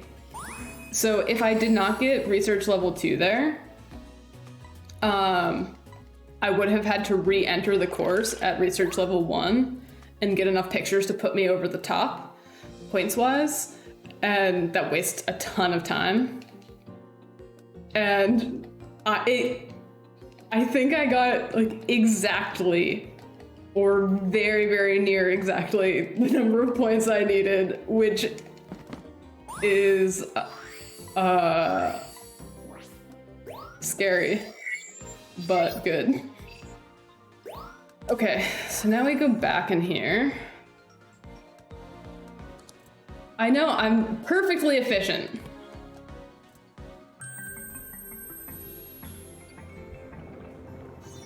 Optimal speedrunner right here.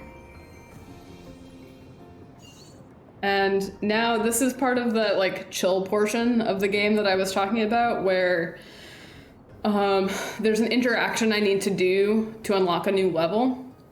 But this interaction doesn't happen until later in this course, so I just have to sit here. And unfortunately, I wish I could kind of like look around and take in the scenery and admire all of the wildlife, but your cart moving on the rails moves fastest when you're looking forward, so no sightseeing for us. Fatal Frame? Is that a horror game? It sounds like a fighting game. It's a nice chance to take a drink, catch up on chat. You probably don't have enough time to go to the bathroom at this portion, but there are other times when if you needed to go run to the bathroom, you could do that. I think it offers a nice reprieve from the go, go, go of the run. But you are kind of twiddling your thumbs. Okay, watch this interaction. This Whalmer is just gonna blow this Pukumuku away.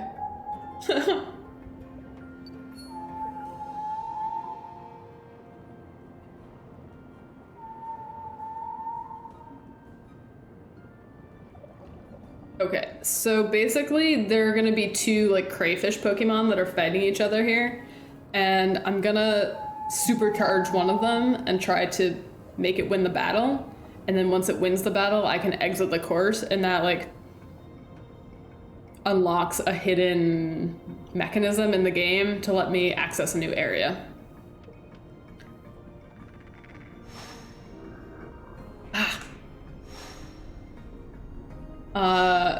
You kind of need to have good aim in this game, which I do not. Okay, so now the battle is about to take place. Oh, I think I need to hit it again. I think. I don't super understand this part.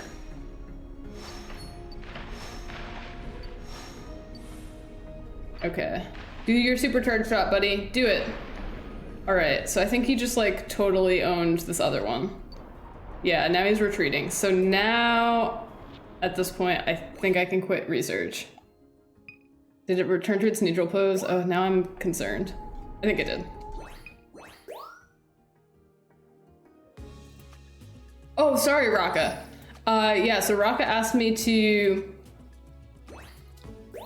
talk about why I think bug protein is the protein of the future. And I think I can just retry, yes. Okay, so to understand why I think that bug protein is the protein of the future, we need to talk about protein in general. It's becoming pretty clear that traditional meat sources are not the most sustainable ways of obtaining protein, right? It takes up a ton of land and contributes pretty large carbon footprint and contributes a lot of methane, etc. So there is the possibility of alternatives like Impossible Burger, which make a pretty good facsimile. Not perfect, but pretty good. Then there's actual lab-grown meat, where you're actually growing cow muscles in a matrix, and like cellularly, it would be identical to eating a piece of cow. That has its own problems, including the fact that to grow those muscle cells, you need to use some serums that come from cows. So it kind of defeats the point, or at least doesn't make it as appealing.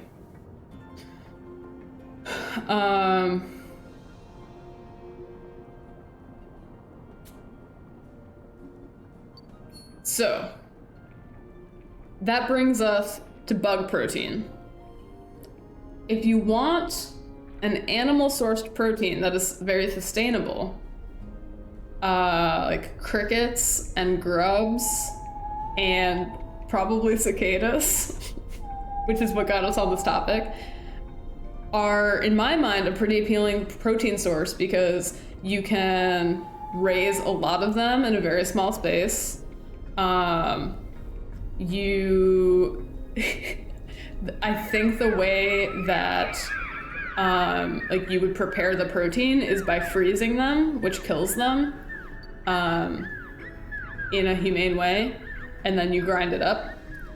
And I eat meat, so I'm not coming from like a super anti-meat point of view here, but like I'm more comfortable with the idea of grinding up bugs than killing a cow. So for a lot of reasons, I think that bug protein is the protein of the future. I don't eat bugs, but I would. I've eaten one bug.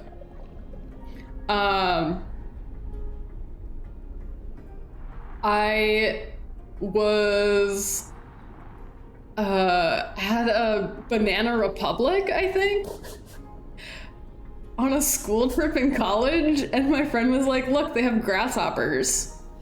And they had, yeah, like single serve fried or roasted grasshoppers with flavors on them, kind of like chips, like barbecue and salt and vinegar and stuff. So we shared a salt and vinegar grasshopper. It was fine. It kind of just tasted like a chip, and it was crunchy like one.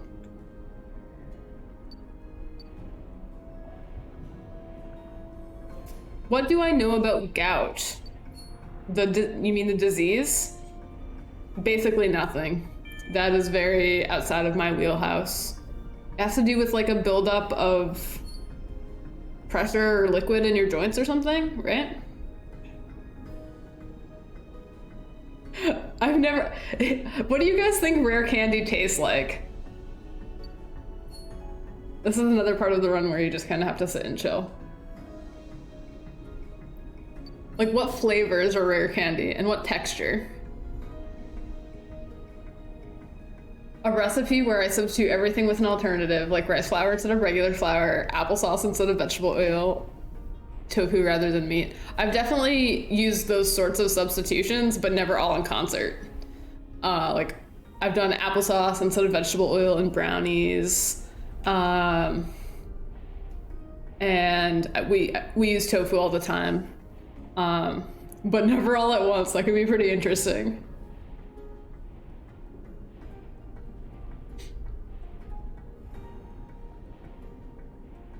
Dirty peripherals, thank you. I appreciate that. I want to be a really cool gal. I like that description of me. Hey Josh. How have you been, Josh? I saw a picture of you recently and it looked like you were living your best life. And that makes me really happy.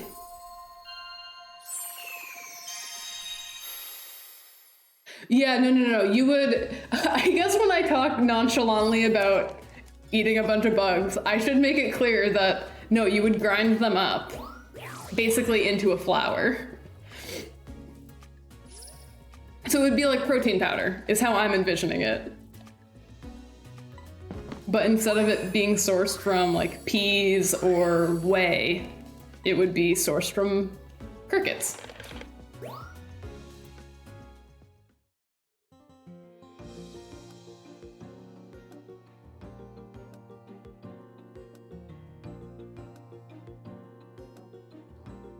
Skeptical in what way, Laurel?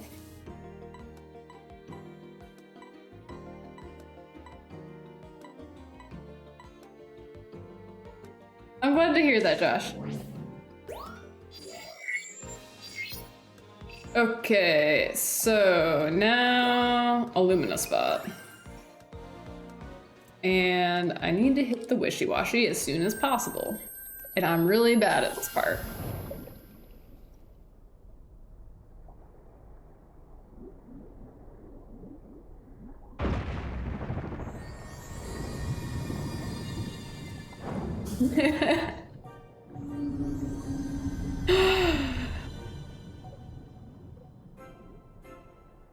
Well, okay, so another thing about meat sustainability is water usage and land usage, and also the fact that you need to grow food for the animals to eat.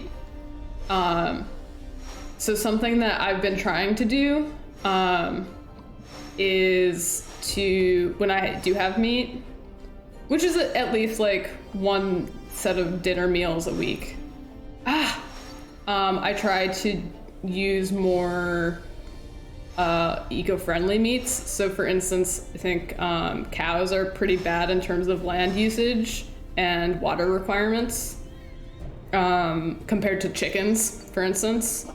Which don't require as much land or as much water or as much feed to get the same like per calorie unit. Not off the top of my head, Laurel, but there's been pretty extensive studies on the topic. Yeah, Martin, that is a really interesting question as well. That's glowing, right? Yeah. Yeah, that's doing what it needs to. And that does feel really weird. Oh, more orbs. No! Oh, there we go. Come back, buddy. Did I get it? I think I got it, right? I think?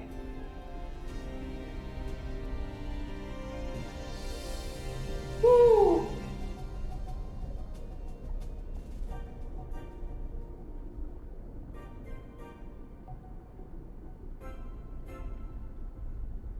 But couldn't that water be used for, like, routed to other applications? Especially if water shortages become more pronounced?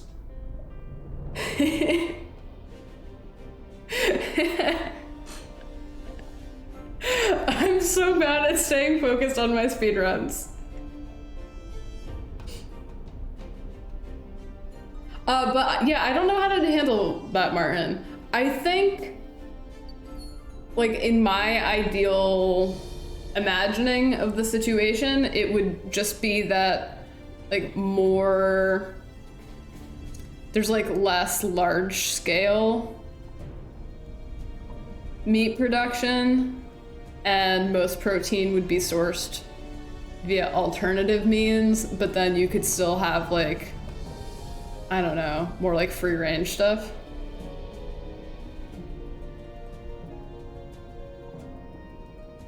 But it is weird to think about that by trying to make what is ostensibly a ecologically friendly shift, you're dooming species.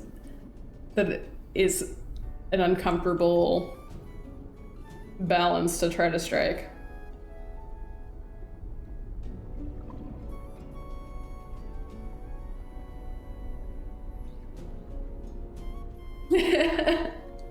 Yeah, think of how many crickets I could fit on that cow farm. That's kind of a terrifying situation to think of. One where, I don't know, like, imagine how big a cattle farm is. Also, okay, Martin, here's another thing. Like, we would still have cows for dairy purposes, I guess. Because I think the dairy industry and the meat industry are, like, pretty separate.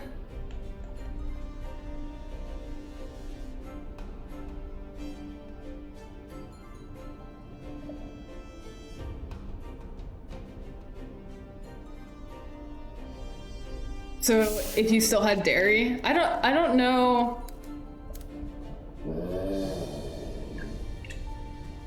They're not, I don't think they're always necessarily different, but I know a lot of dairy farms that, as far as I know, aren't very involved in meat production.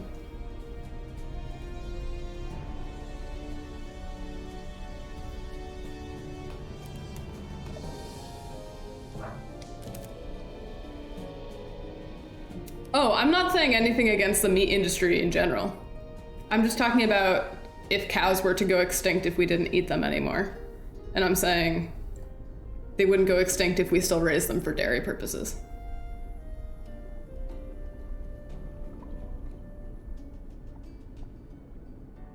I'm drinking raspberry lime seltzer water. I have to tell you guys, hot seltzer is pretty disgusting and I don't recommend it. I went for a run this afternoon and I was super duper thirsty when I got back to my car. But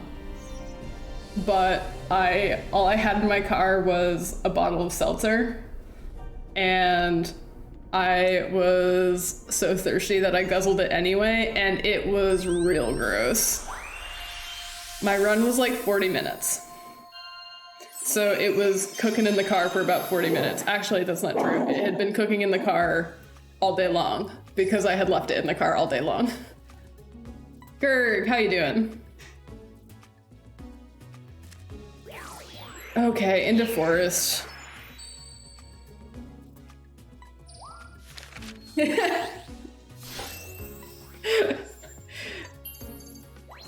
Oh no.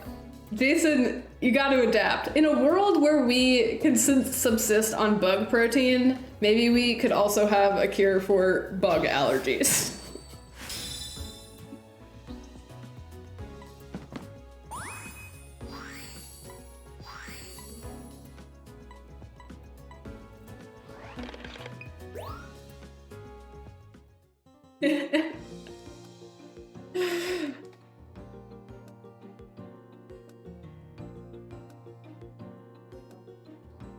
It's weird to, like, okay, if you guys picture a utopia, I don't know. I feel like Most people probably don't think of a whole bunch of bugs. I think they could be an important piece of the puzzle.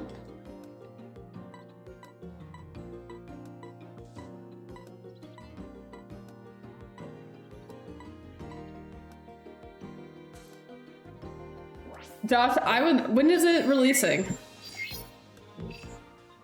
I would need to go to Forest. I would love to join your iCarly watch party.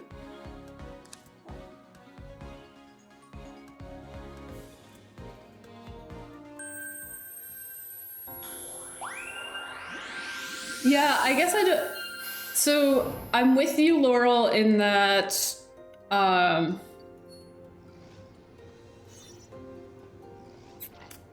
okay, I don't think I get anything here. I don't know in terms of like recipes and stuff. That wouldn't really make a good substitute. Bug protein would not make a good substitute. Oh shoot, I was supposed to bop this Trevenant. For like hamburgers and stuff.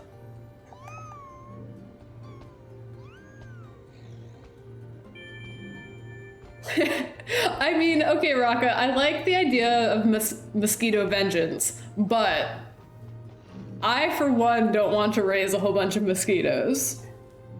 Although some scientists are doing that and releasing them, they're like releasing them as a way to outcompete mosquitoes that carry diseases, which has some interesting ethical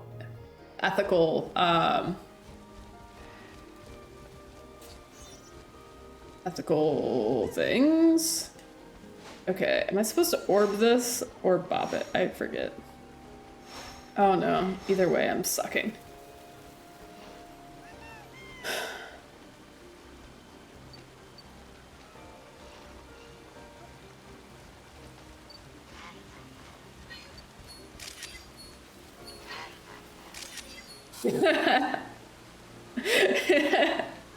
I am a bit of a broken record, aren't I, Martin?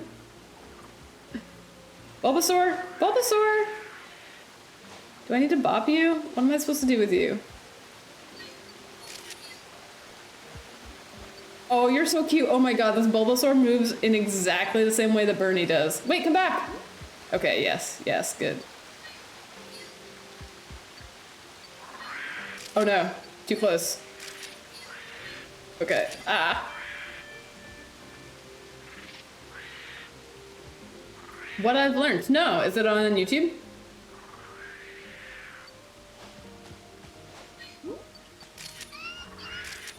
Okay, I don't know if I got that or not. Okay, and then I think there's a Kecleon, like... Where's the stupid Kecleon? I already got that shift tree. Kecleon! Low. Get low. Low left. Did I miss it already? I probably missed it already.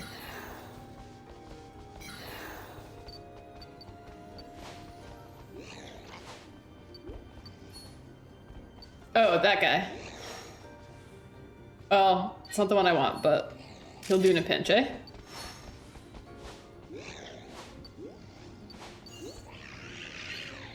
Ah. Come at me again. Do it. Okay, I'm gonna need to select picture there, which kind of sucks.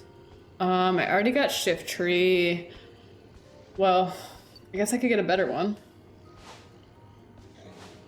I don't know what the point differential is.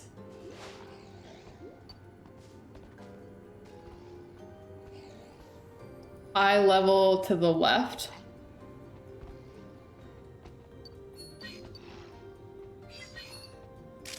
Ugh.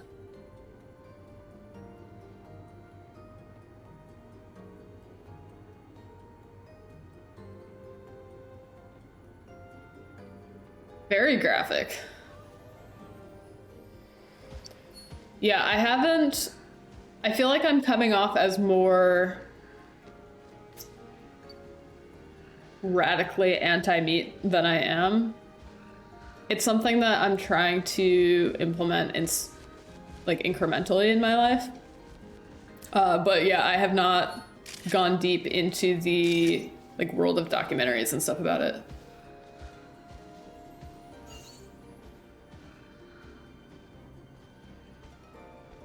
Oh, okay. I thought that the scans made them show up. It's a bad Drampa, but I'm hoping it doesn't matter. Oh, this is the Drampa I want. Laurel, thanks for following. It's been nice having a discourse with you about this. Okay, I think I'm done here.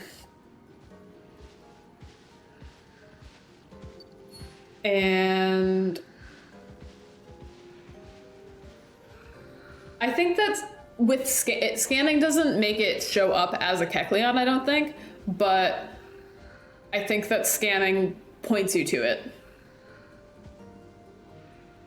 But I could be wrong. And then orbs are what actually like makes it visible.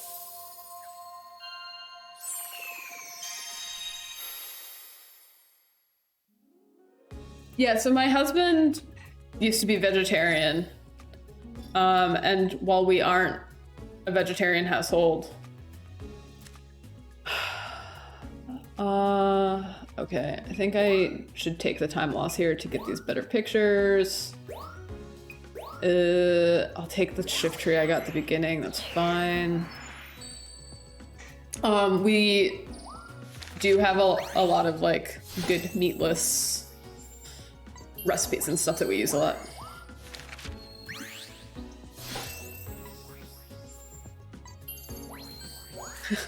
I love that picture of Pancham. Someone asked me what I think about, I think it was Gerg. Gerg, are you still here?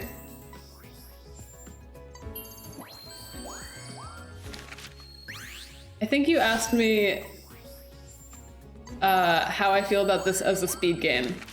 And I think it was you. And my answer to that is, it depends on what you want in a speed game. It's definitely pretty different than SM64. It is kind of equal parts pretty technical, but also pretty chill, which is contradictory. There are parts where you need to be really on the ball and have really good timing and hit your marks.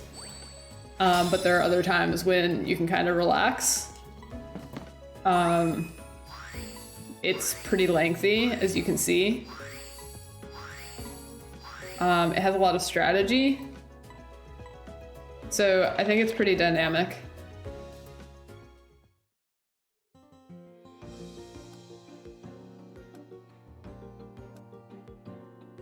That's how I feel, Martin. Yeah.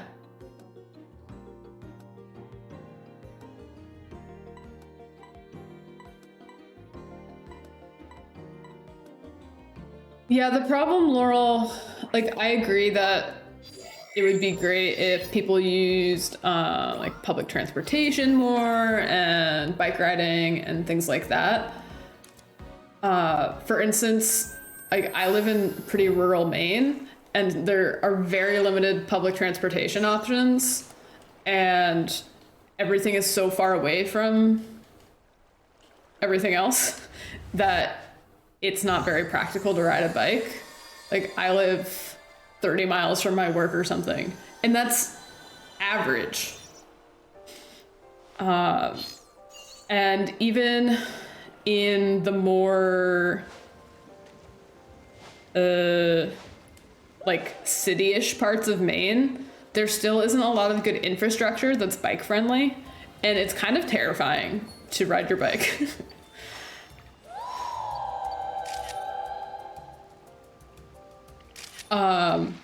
The same was true in San Diego. When I lived in San Diego, I was really excited. I live like a mile and a half from work. I biked to work, but it was terrifying. There was a bike lane, but it wasn't like, you still had to cross traffic a lot. Like there, I don't know. I think it would be really great if there were like different actual like separated lanes with barriers or something. I always felt really, really scared when I rode my bike to work. No, I said, yeah, city-ish. I can understand the confusion.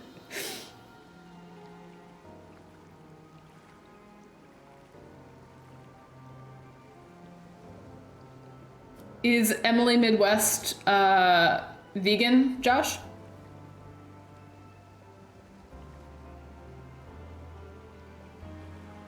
Yeah, so, well, part of the problem with that is the US is just so dang big. It's really daunting to build up that kind of infrastructure. And the same thing is true in terms of electric vehicles and things like that, where some of the distances between places in the US are so big and so sparse that there aren't good ways to charge your electric vehicle if you have them, and the range on the electric vehicles is nowhere near big enough to go the distances you need to go. So I think the sheer size of the US is a big obstacle for a lot of those kinds of changes, and I don't know how to get around that.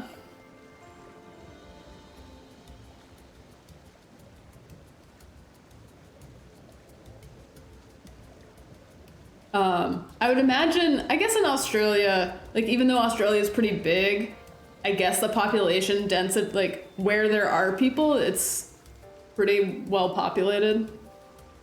I haven't looked at a like heat map of population density, but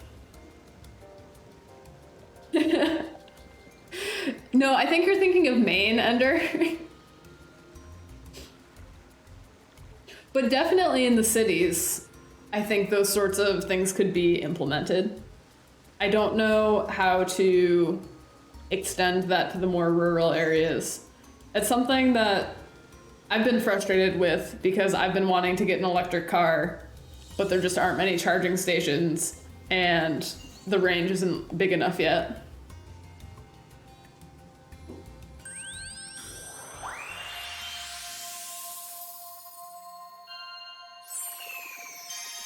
Yeah, Maine is tiny, population-wise.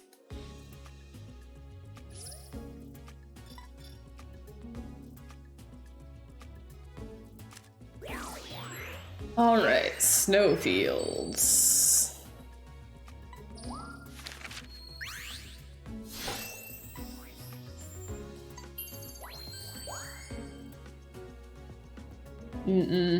I wonder what how the size of Maine compares to the size of South Carolina.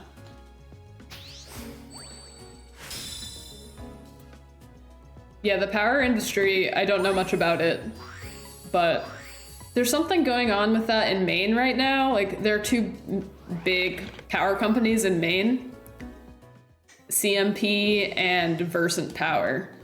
And some sort of legislation just got passed that is going to, like, dismantle those or something. I'm sure I'm oversimplifying it, but the power companies are super upset. And they're like, we vow to fight this. And it's gonna become some sort of referendum question, I think. I only heard a snippet of an NPR news update about it, so I'm not very well versed about it yet. But yeah, there's just so much money and power in those industries that changing them is an uphill battle.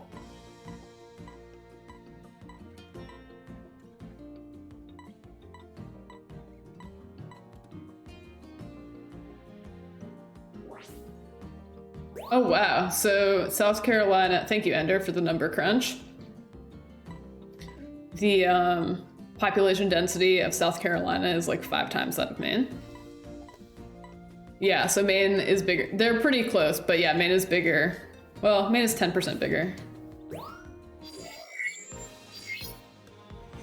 Oh, they're very closely matched. Okay, now, nope. Menuing. Into snowfields. I don't know what I'm doing here. How did I gold that? Maybe I had really terrible menuing. Okay, Burrits. How is Maine other than the commuting? Is this the bird I want? I don't know what I want. No, I think I want the later for it. It depends what you want in a place. So I love living in Maine. I've lived in Maine and I've lived in San Diego, which are kind of the two most opposite kind of places to live. Maine is generally pretty rural, but there are a couple smallish cities in Maine that are pretty nice. It is very foresty, as Ender says. There's really beautiful coastline. Mainers are kind of like, historically they're sort of like curmudgeonly, but very loyal. I feel like I'm describing a dog. But like we're pretty friendly and very community driven, but also like to keep to ourselves. We're sort of a series of contradictions. Oh no, terrible pavilion. Oh, I have turbo. I forgot about turbo. Okay, but I need to figure out what I'm doing. Mammoth swan. Okay, I'm just gonna turbo. Way ahead of you, Martin.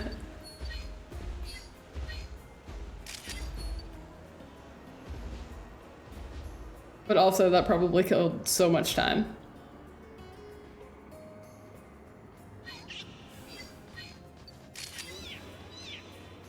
Yeah, if you like really bustling cities, Maine is probably not the place for you. There's like one city that could perhaps be defined as bustling. So a consequence of that is, am I supposed to bop this? Well, I don't know. Beats me. I just need to get bonus pictures here.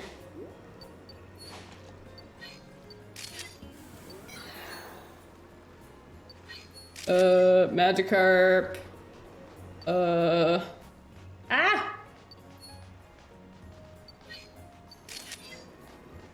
That's not the Piplup I want, but I'm gonna get it anyway. Okay, hopefully that's enough.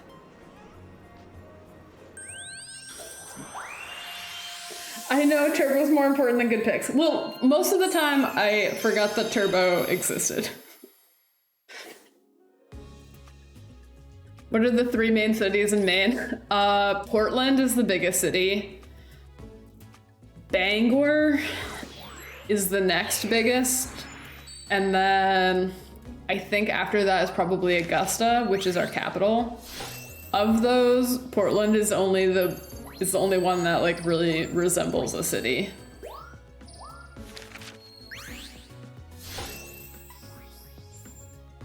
Hey, Alf. Thanks for the good luck. All right, I don't want, okay, I probably overshot it.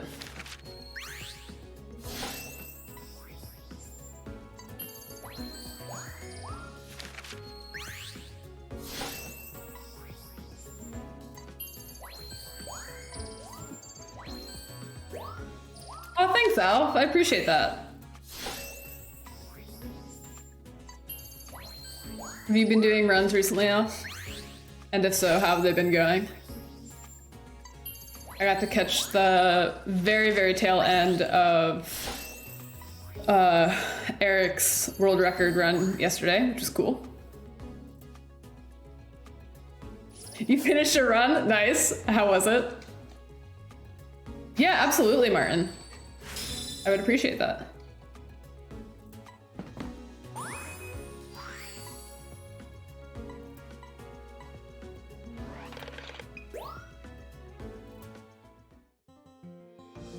Very nice. Congrats. How big of a PB was that? I can't remember what your time was before. I'm really kind of dreading when I have to like actually reset runs. Okay, Mightyina.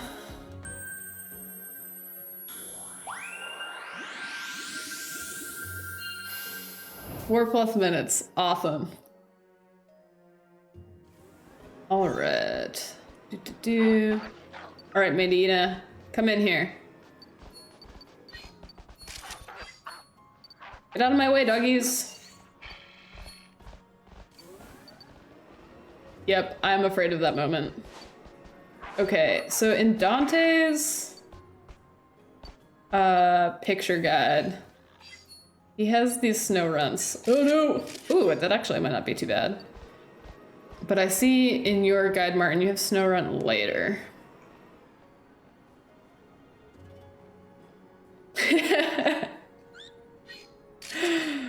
Why try indeed? How can you compete with that?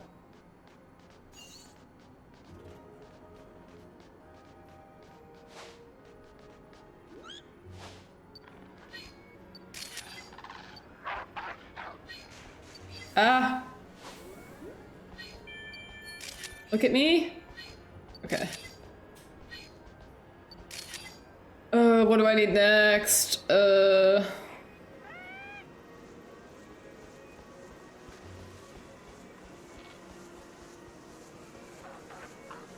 All right, I'm just gonna, for the rest of the run, I guess I'm just YOLOing it because I don't think there's a good guide that, a good updated guide for this. So I'm just gonna try to get pictures. And I'll just do what I did before. I got Jinx and Vanilla Ice before. I need to be looking ahead more, but it's hard.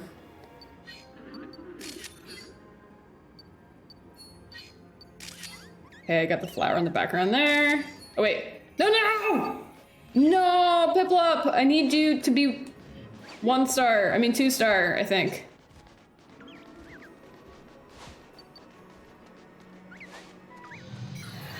Ugh, dang. I'll give Vulpix because why not? And, oh, I forgot the Braviary. Wait, but there's another one up there. And, Mamoswine, there you are. And Obama Snow, please look at me. Please look at me. Dang.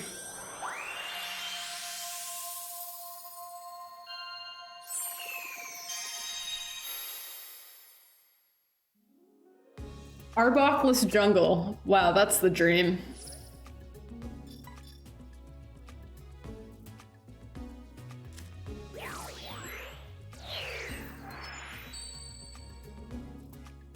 Did I almost do something exciting?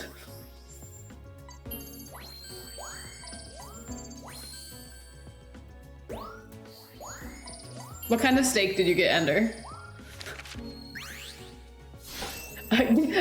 Which I realize is kind of ironic to ask given how much we were talking about like non-meat, like anti-meat stuff, but I'm still curious.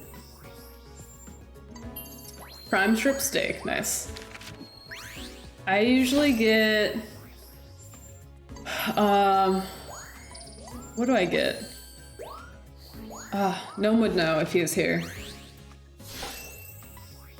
Okay, so the Mightyina I need to get at the beginning. Oh, okay, I forget what I need to do here. I need to get a 2-star Piplup. I think I need to scan it at the beginning. And then with the Mightyina, I just take a picture of it, I think.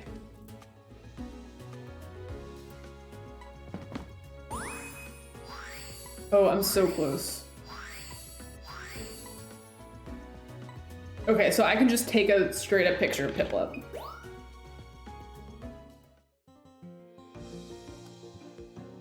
So for the Mightyena, I just get one like off on the right when I enter the course, right? I don't scan or throw anything.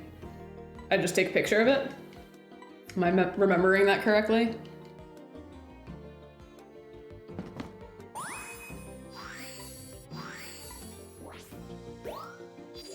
Middle one on the left.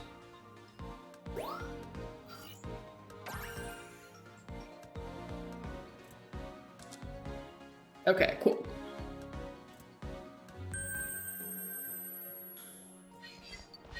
Just like its butt, like easy peasy.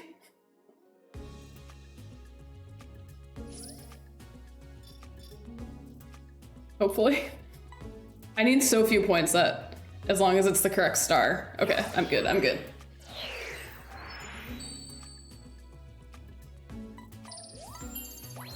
The mighty butt.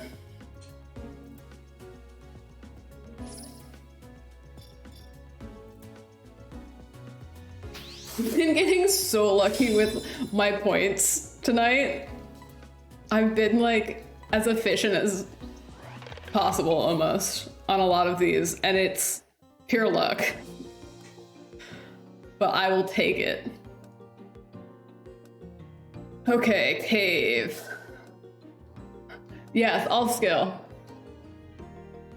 Absolutely. Gengar. I always forget where that Gengar is. And then the Glalie, Braviary are really fast. I can also get that Magikarp there. And the Croagunk is right there. Oh my god, there's so much back to back to back to back. And I don't have the spacing and timing of it all down well enough to have any idea what I'm doing. What are you talking about? Cave is easy peasy. Easily my favorite stage. Love it. Look forward to it. Can't wait to get to it.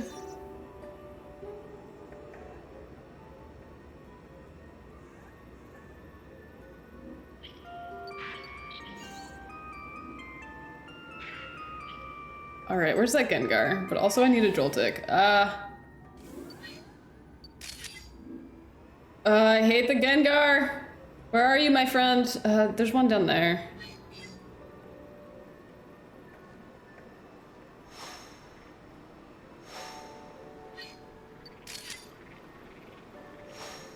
If I could get this, that would be great. I know there's a Gengar at the end, so that makes me a little less afraid. Wait, whoa, Glalie, where are you? Did I just like zoom past the Glalie? Oh god, did I? I know I'm losing time here, but I'm very confused as to where my life is. Dang. Okay.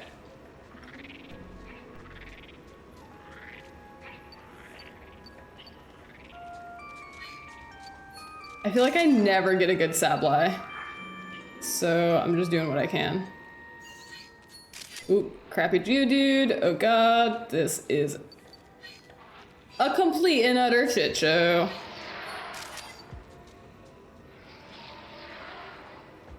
But to be fair, it probably was in my PB also. Oh, that was terrible. Would this be any better? I actually don't know. Come out on it, buddy. I know you're there. Come on out! No, come! Ugh. Okay, well, that sucks. Oh, missing the Glalie was really harmful because I wasted all that time trying to get the Magikarp and didn't even get it. So I should, in the future, I should definitely prioritize getting the Glalie over getting that Magikarp, I think. That sounds like a great strategy, Alf, and I will probably need to start doing that as well. I guess I should start by practicing cave at all. Maybe? Okay, so if I don't have enough here, what are my best options? I can get a carbink low right.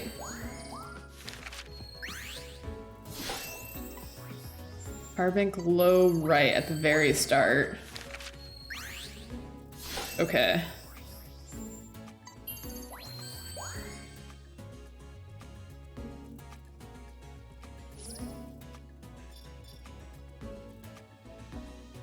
Oof. Oof. That's some rough stuff. But not unexpected rough stuff. Okay, there's Carbink and then Joltic Conference. Where's the Joltic Conference? Joltic Conference? Oh, Joltic Conference, I see it. Okay, we're cruising. Oh, if I could like have centered that, that would have been great. I need 8,000. Gengar? There you are. Yes. Okay. That should hopefully be enough. That is absolutely true, Jason.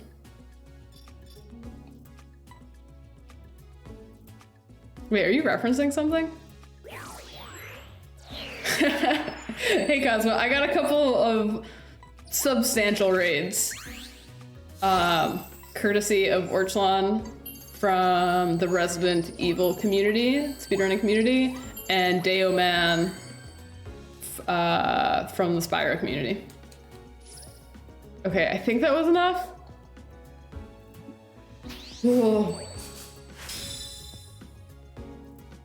I was quaking in my boots. Okay, so now I need to return to camp, I think. Because now I need to do it as research level 2, right? Yes, definitely. I'm very clearly confident about this.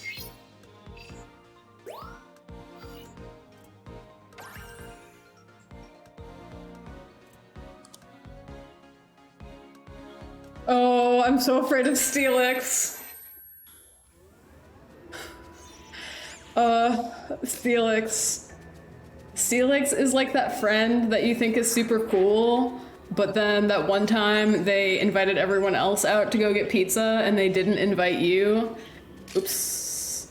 And now they, like, you still think they're really cool, but your feelings are hurt.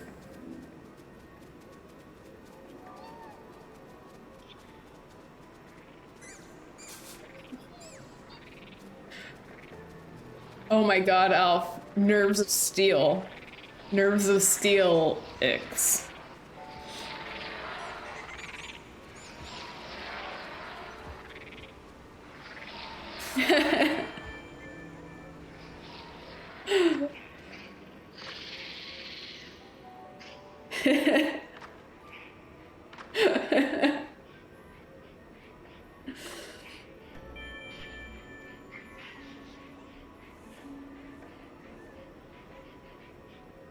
Marwile kind of freaks me out, but I also kind of dig it.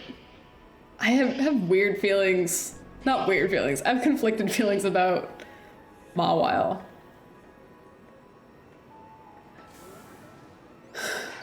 But yeah, I just feel so betrayed by Steelix because I think he's by far the coolest Illumina Pokemon. But he's just burned me too many times. Jathan, you know what? I forgive you. I forgive you. I didn't want your pizza anyway. Oops, I took a photo. But I'm in a different state. Never mind the fact that we are as physically separated as is possible in the contiguous United States. That's an excuse. It would have been nice to have been invited anyway.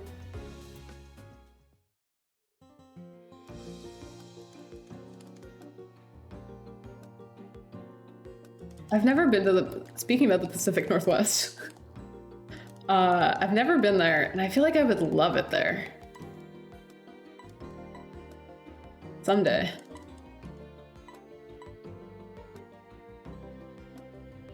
Okay, Steelix. Steelix bless. Praise be to Steelix. Be kind to me, friend. Seattle native, nice. Yeah, I think that would just like fit in with, like, I don't know, I feel like I have Pacific Northwestern sensibilities, and I don't know what I mean by that. But I still feel it anyway.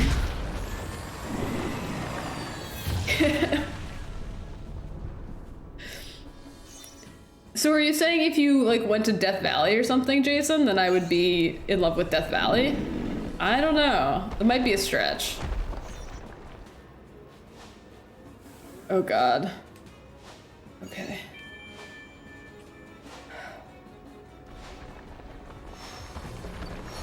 Oh, you are so annoying.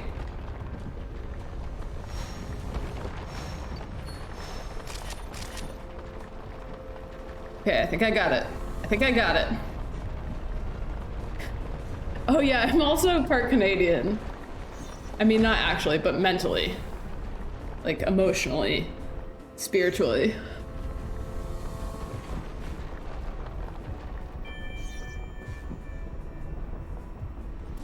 Does anyone else ever get this really terrifying feeling that you didn't really get an Illumina picture and you're cruising through to the end, obliviously unaware of the fact that you didn't get any photos that you could use? Or is it just me?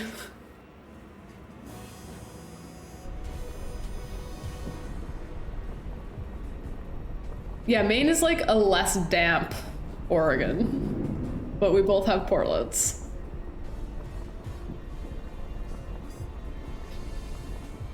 I've probably told this story before, but one time in college, Gnome and Casey and our friend Adam and I were going to a concert in Portland,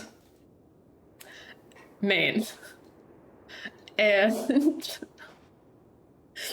we looked, it was like in April or something, and we looked up the weather the night before, and it was supposed to be like cloudy and 55 that night, the following night, or like mild, like not super notable weather, but like not bad and not very cold. So we roll up to Portland, Maine the following night, and it's like borderline freezing, like around 32 degrees, and like this really nasty kind of drizzle crap stuff. And we're like, how was the forecast this wrong? And it was because we had looked up the weather for Portland, Oregon. And then a taxi driver, as we were crossing the road, like yelled at us to put some coats on or something.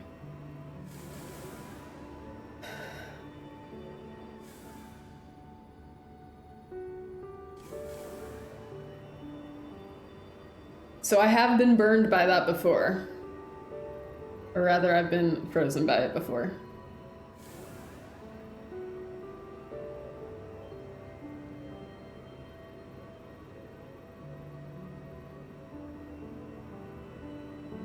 This cutscene is one of my least favorite in the game because I'm like really anxious to get to the final ruins. And there's nothing that you can do, but you have control over your stuff. And so I feel like I want to anxiously be snapping pictures and moving around.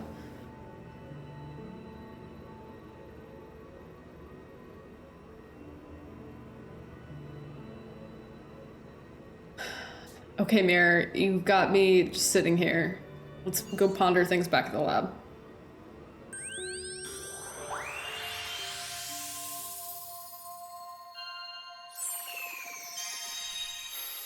I'm trying to decide if I want to go to any concerts this summer and fall. My venues that I normally go to are like ramping back up. And I want to support artists and I want to support the venues, and I'm feeling like antsy to go back to a semblance of how things were. But I still feel really anxious about it. I only let off turbo a little bit, but I got the early Steelix. I was too afraid to get a late Steelix. What kind of bands play in Portland, Maine?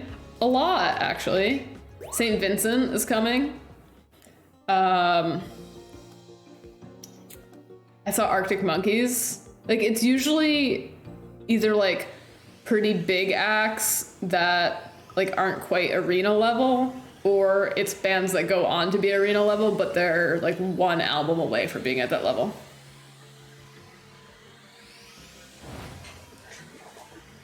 Oh yeah, that must be a really weird feeling, Alf. Are you expecting to get like normal levels of attendance?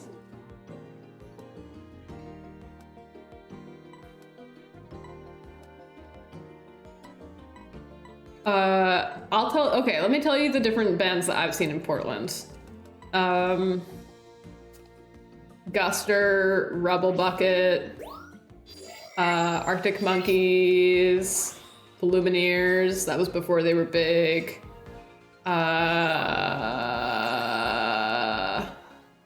No, it's usually not bands on their way out, it's usually bands on their way in.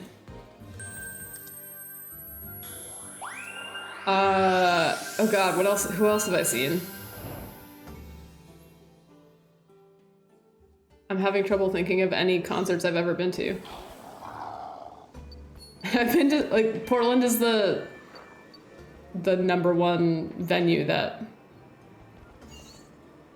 Venues in Portland are the ones that I most frequently go to, so...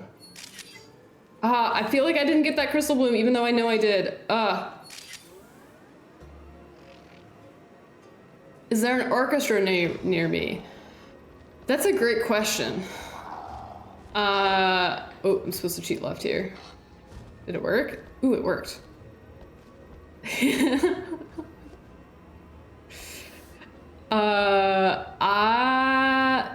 There might be an orchestra in Portland. I think Portland has a youth orchestra. There's not an orchestra near where I live. The closest thing that there is a, like a town band.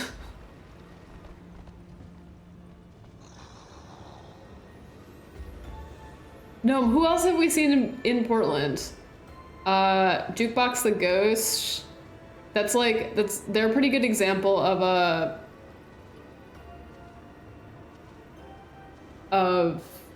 like a band that's still like on its way up, I think, but isn't quite super big venues yet. Probably Arctic Monkeys is the biggest name that I've seen in Portland. Oh, the Flaming Lips. I guess you could argue that they're on their way out, but they're still super popular.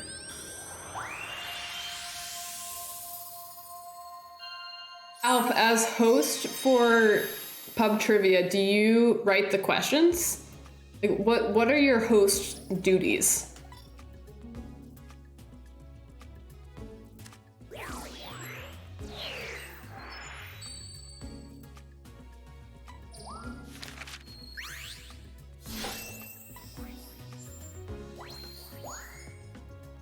Okay.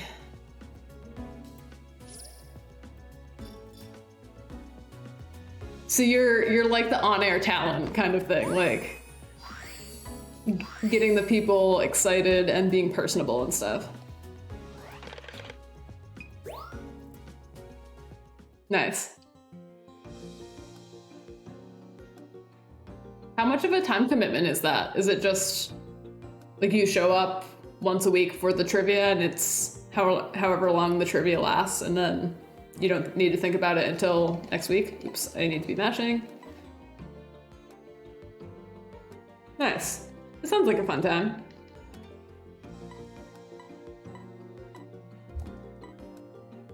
I've only done bar trivia once, and our family invited my husband and I because it was a Star Wars trivia night, and they like wanted a ringer in my husband because he likes Star Wars and he's really good at trivia in general.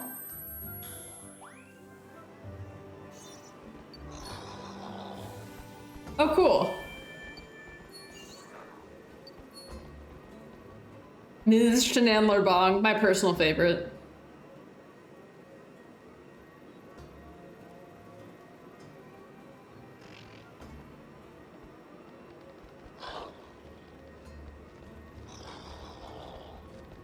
Okay, I'm trying to cheat left here to avoid the hounding. It worked. Hey, Obi-Wan.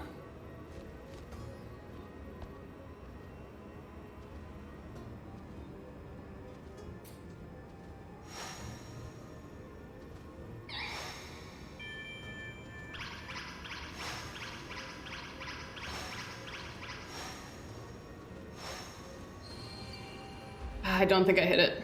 Bummer.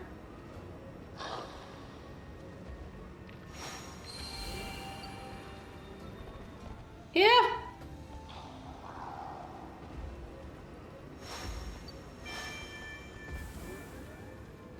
I should be turboing, but I'm afraid. Get out of my way, Eldegoss. Oh god, if my battery dies. Eldegoss, get out of my way!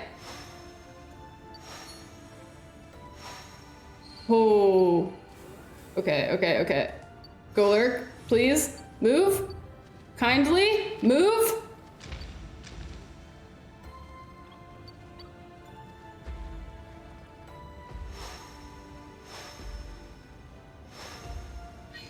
Oof. Okay.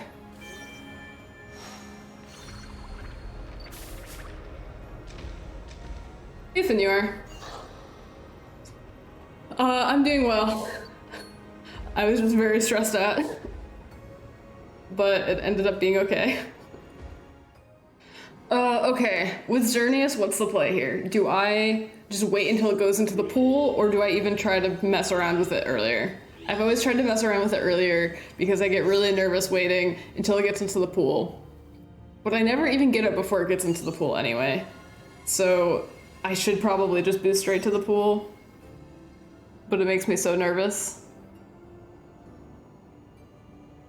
I feel like I'm facing some sort of existential crisis right now. It doesn't work earlier. Oh, okay. So I should just boost straight to the pool. And then orb the orb in the pool. And then chuck orbs. Okay.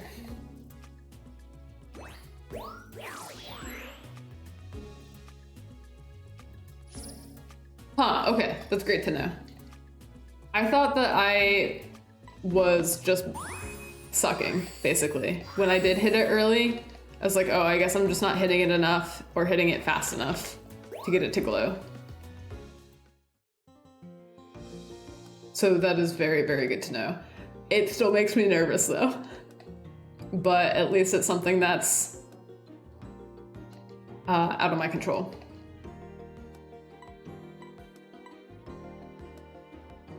Okay.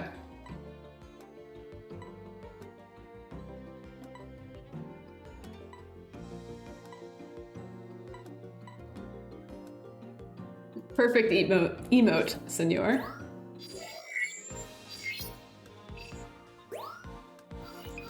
All right, here we go. Final split. I lost so much time because I didn't get the YOLO orb. It was a bummer.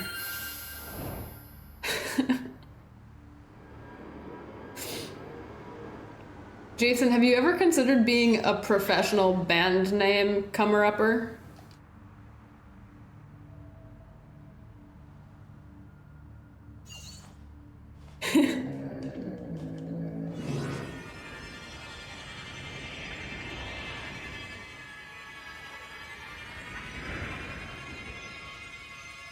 Simon and Garfunkel is kind of the best combination of names to to have for a musical duo. Because one is a pretty common name, even though it's his last name. And like, it's a common first name, even though it's his last name. And the other is a really unusual name and also like fun to say.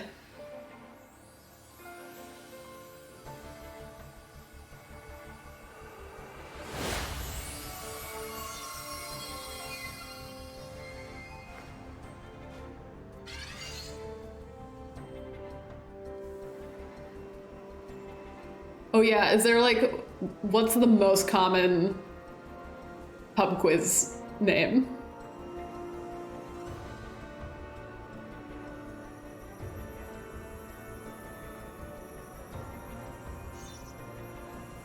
Quiz in your face?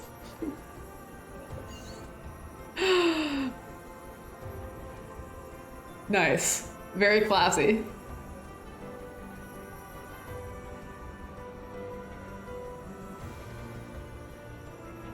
Okay, I'm not gonna boost. I should boost, but I'm afraid. No, I'm not gonna boost. I need to play save.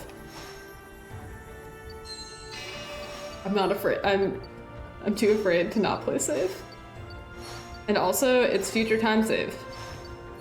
I can't be too good too fast. Wait, is it glowing enough? There. Now it is. I'm so afraid it's not glowing enough, you guys.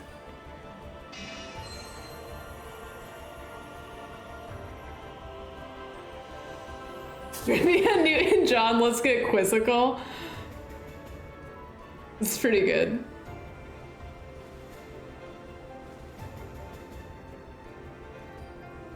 Quiz Teamer Aguilera.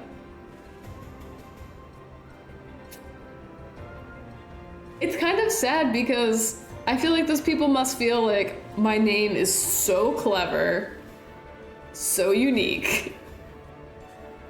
But little do they know. It's kind of tragic.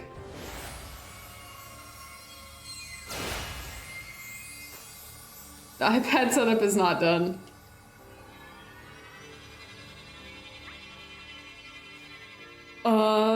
But I think I might just do an entire art, like an entire stream devoted to art. Because I want to draw these Mario characters.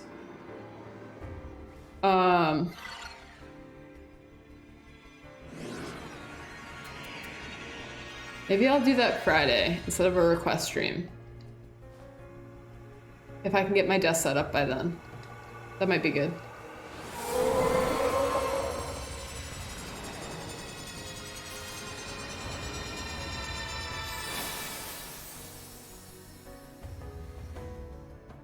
Yeah, that's... You've got a tough job, Alf.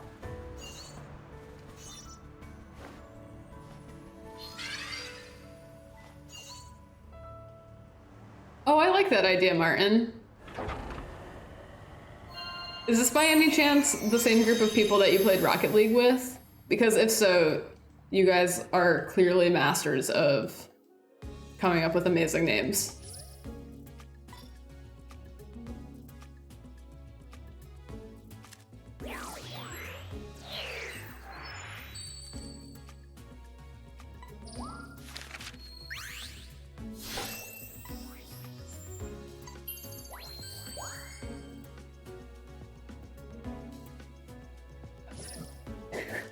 A weird thing about this game is that the end is kind of anticlimactic in that, I don't know, like in SM64, when you like grab the final star after beating Bowser, or like when you toss Bowser into the final bomb and it's like spawning the star, it's like this triumphant moment.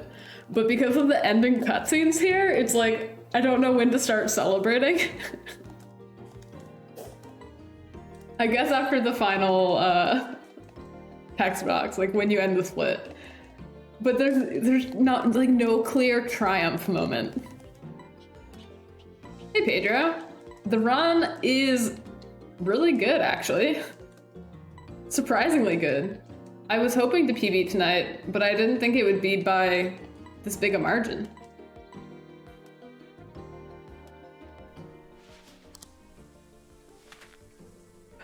but I really love Pokemon. You guys get it, right?